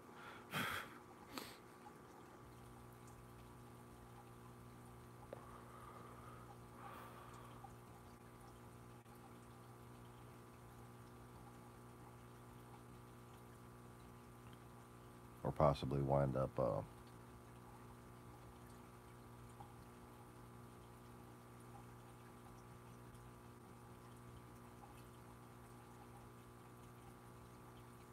maybe finding a focus group consulting company that I can hire,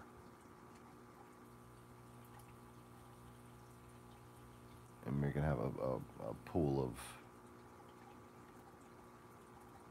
French users, a pool of German users, etc., Italian, Spanish.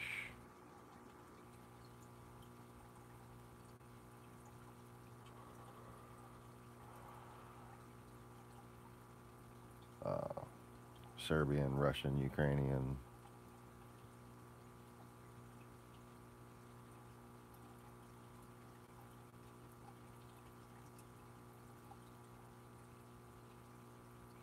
You know, just keep adding them too.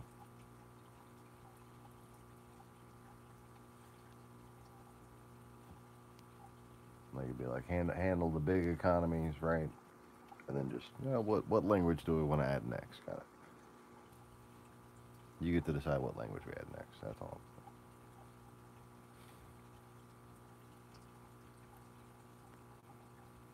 If you wanna, I mean, like a fun thing to do, right?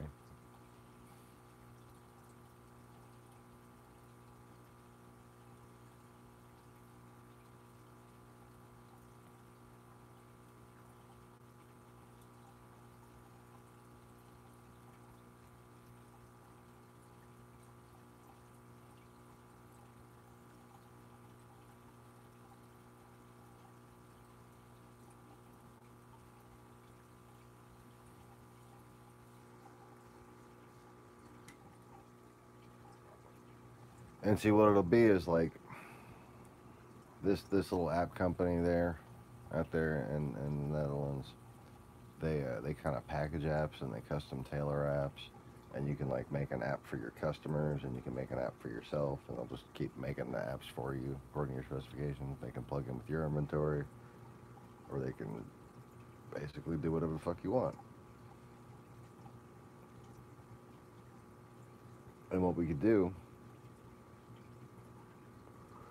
is help them write an aquaponic business specific app, a reef store specific app, that kind of thing. And that'll add a commission that y'all can fucking collect independently, shit.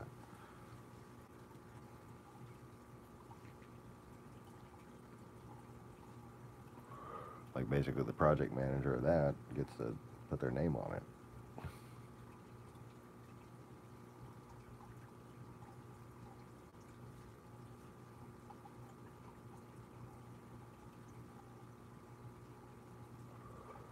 So then we get a app for the store, and you get authorship of something that you help invent.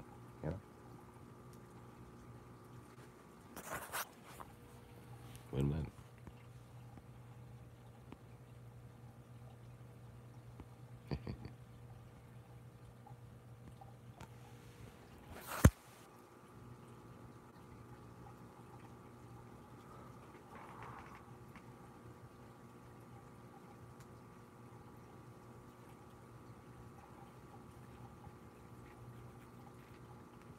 Well, I would say we just need to find you a girl that speaks 5 languages, but you know, next thing you know, there's gonna be a Russian spy plop right in your lap.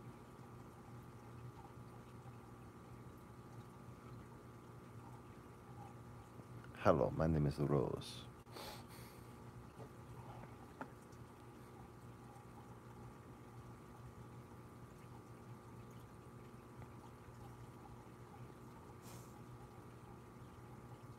I'm from Slovenia.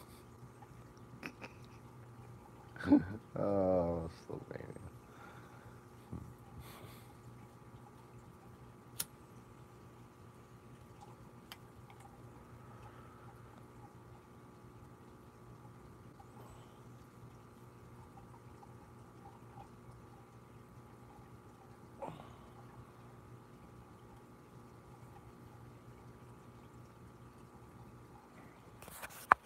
You know what you do is you just intentionally set yourself up with a little Russian spy girl, and then you make her watch this channel. That's just, oh shit. Now what the fuck do I do?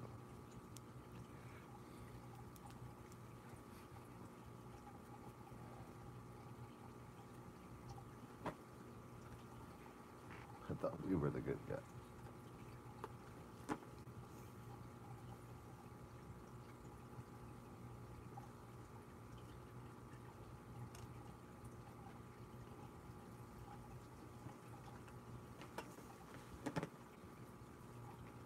And she's gonna be like, I want to trust this man, but I don't know if he can get me to America before they kill me.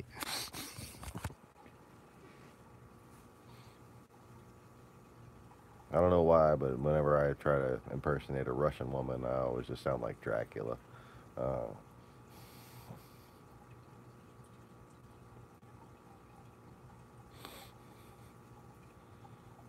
a gay Dracula. I don't know.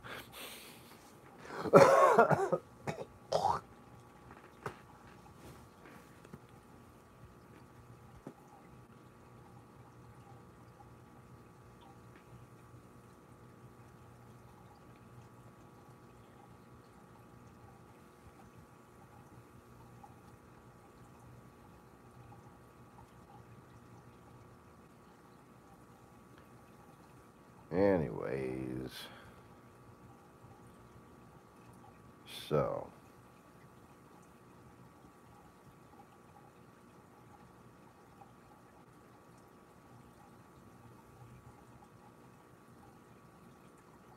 research, acquisition, development, expansion, reinvestment.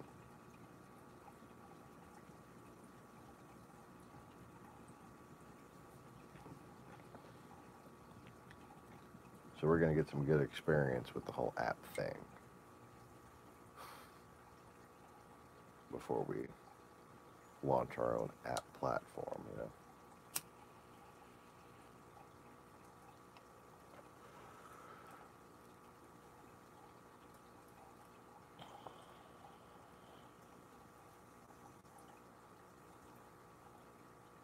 And then one day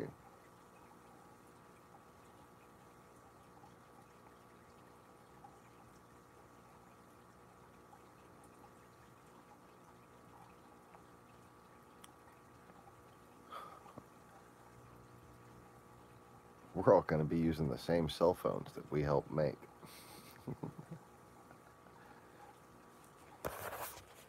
And they're going to have actual fucking keyboards. That's what this is all about. I don't really want to save the world. I just want a phone with a keyboard.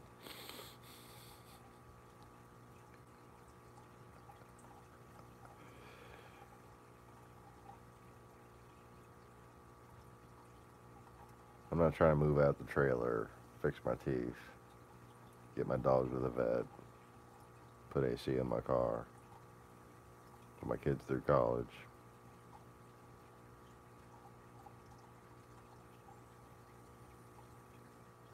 Nope. It's all just a plot to get the keyboard.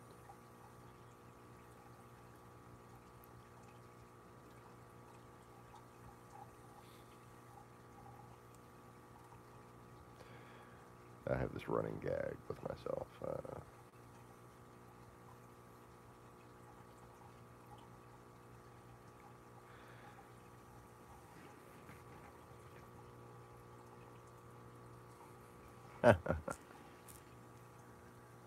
Yeah.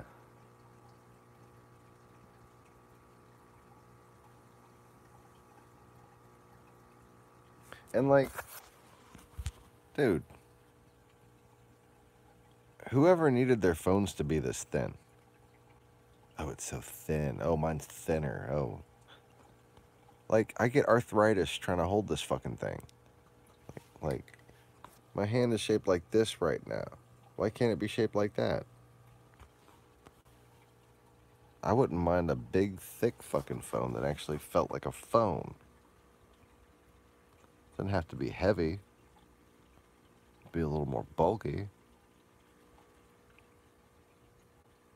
Just be nicer. More luxurious. Not feel all cheap and shitty. And this, I mean, this iPhone SE, it's with the little case that they sell you with it, it has like a bulkier feel than most of the newer phones. And it just, you know, could be bigger.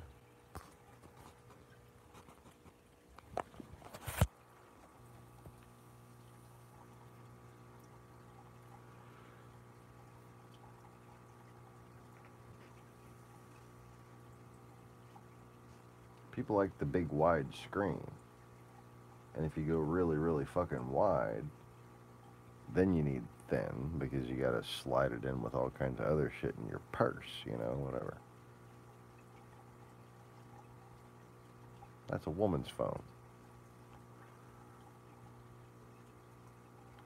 working men and women who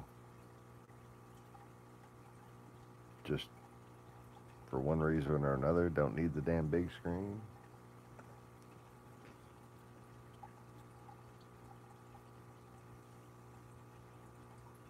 They kind of miss the flip phones, where you could just pick it up and dial. I'm bringing that back too.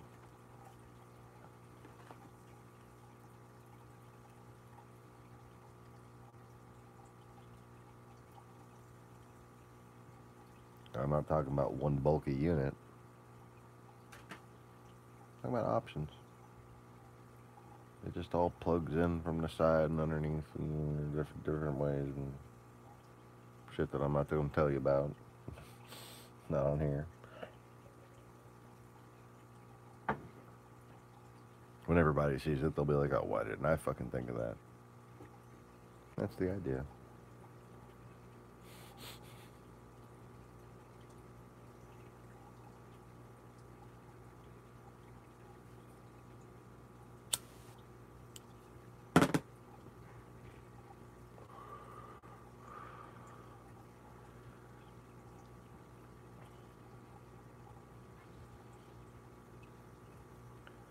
And it's going to just have a series of shit, man. Everything. Everything. And in my little Zachary Tower is where I'm going to be hiring people.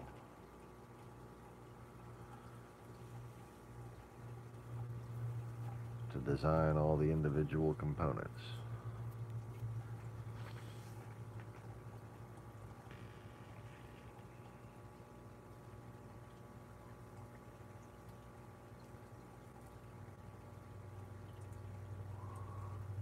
Figure out the actual logistics and the procurement necessary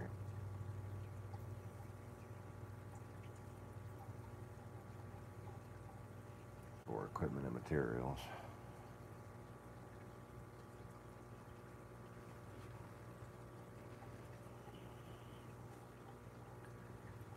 And I'm talking, secrecy.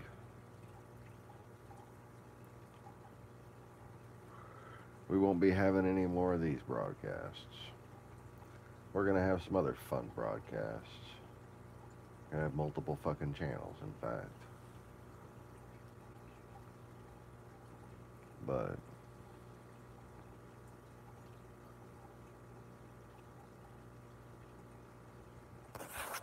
we'll probably all meet in person and decide which video conferencing thing to use and never mention it anywhere else, right?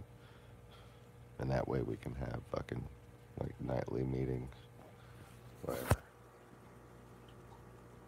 Whenever Neville isn't busy.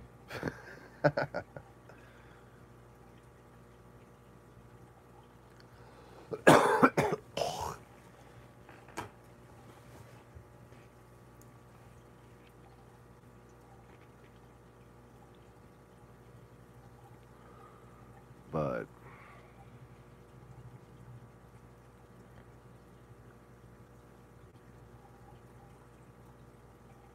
I do hope Conway comes around, because I'm just...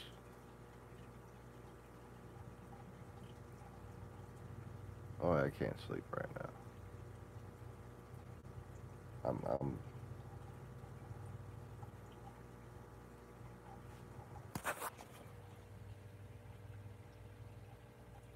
I spent 30 years waiting for Christmas, man. And it's Christmas Eve. Christmas Eve. I just got meeting.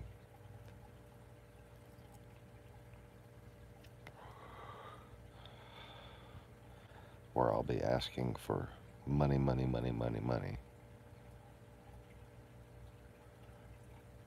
From people with lots and lots of it. That are in a very, very, very bad situation right now. And about to lose a lot of it and just kind of, all have to retire basically where they're at, and that's just sad. But that's where the market's going, and they're not adapting quickly enough.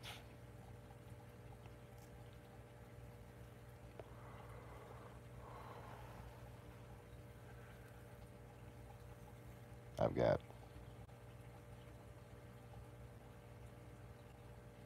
one index card worth of suggestions that are going to make the world of difference.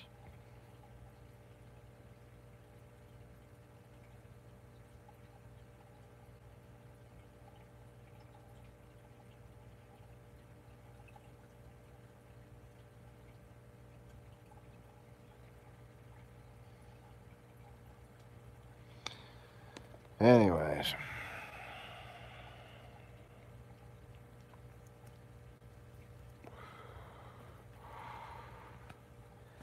and I tell you what, man, one of the big suggestions I'm gonna make, it's a fucking no-brainer in my opinion. I've been comparing both for myself from what material I can find and from reviews online of people who say that they've done both their courses or one course or the other, why they chose it. Okay. Tony Robbins, who these freaking real estate people in the South currently use, which is why Grant Cardone's on the East and West Coast where people actually make money in real estate.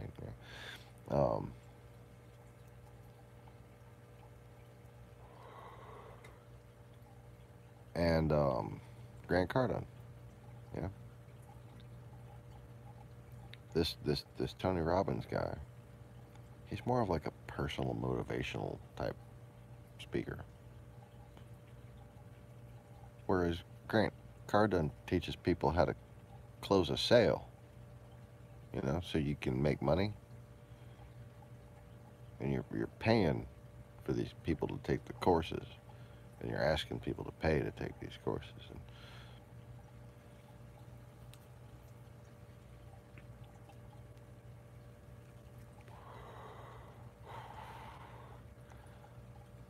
I'm just gonna ask this guy, like, do you have some kind of problem with Grant Cardone?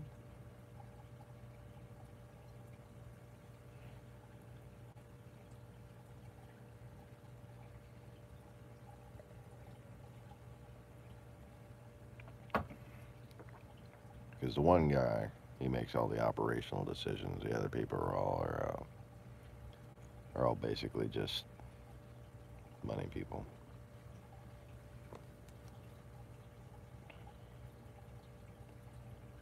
So if he's convinced the money people are, right there.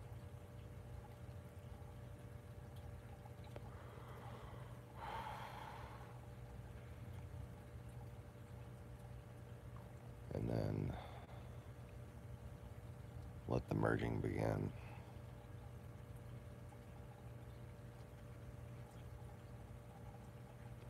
Adding all that to my already complicated plan. Oh, quite a headache waiting to happen. Which is why I'm glad I at least broke down my part of the plan. How I'm going to help them get that started is down to a little metaphorical catchphrase kind of thing. It's a fucking screwball pitch.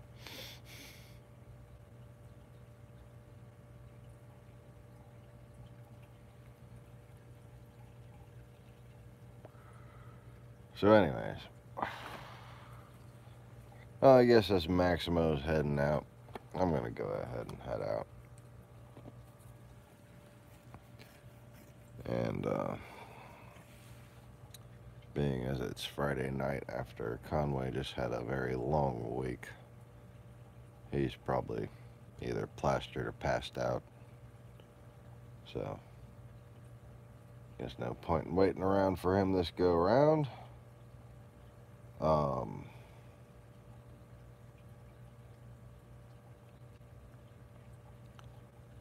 I may just delete this and refilm it for the fun of it. Or I may just come on here and do another fucking Patreon type live stream or something. And just go through it all again. Just to practice the parts that I can practice on here that are safe. You know? Just like, yeah. If you want to combine real estate development and a couple of businesses, it's smart. Do it. Other than that, nothing I'm really showing is going to fucking help anybody. Like, if you happen to do these businesses that I'm doing, you can do those too. They're helpful. They work together really well. Buildings, fish tanks, cars. Screws, balls, screw balls. Well, they're kind of all the screwball, really. Anyways.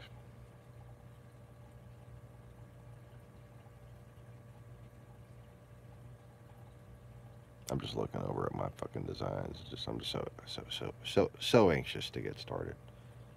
I'm so anxious to move my damn fish tanks and get them all cleaned out and running like they're fucking supposed to be. And setting up my incubators and everything again and starting to grow fish again while my team builds the empire that we will all share in the bounty of.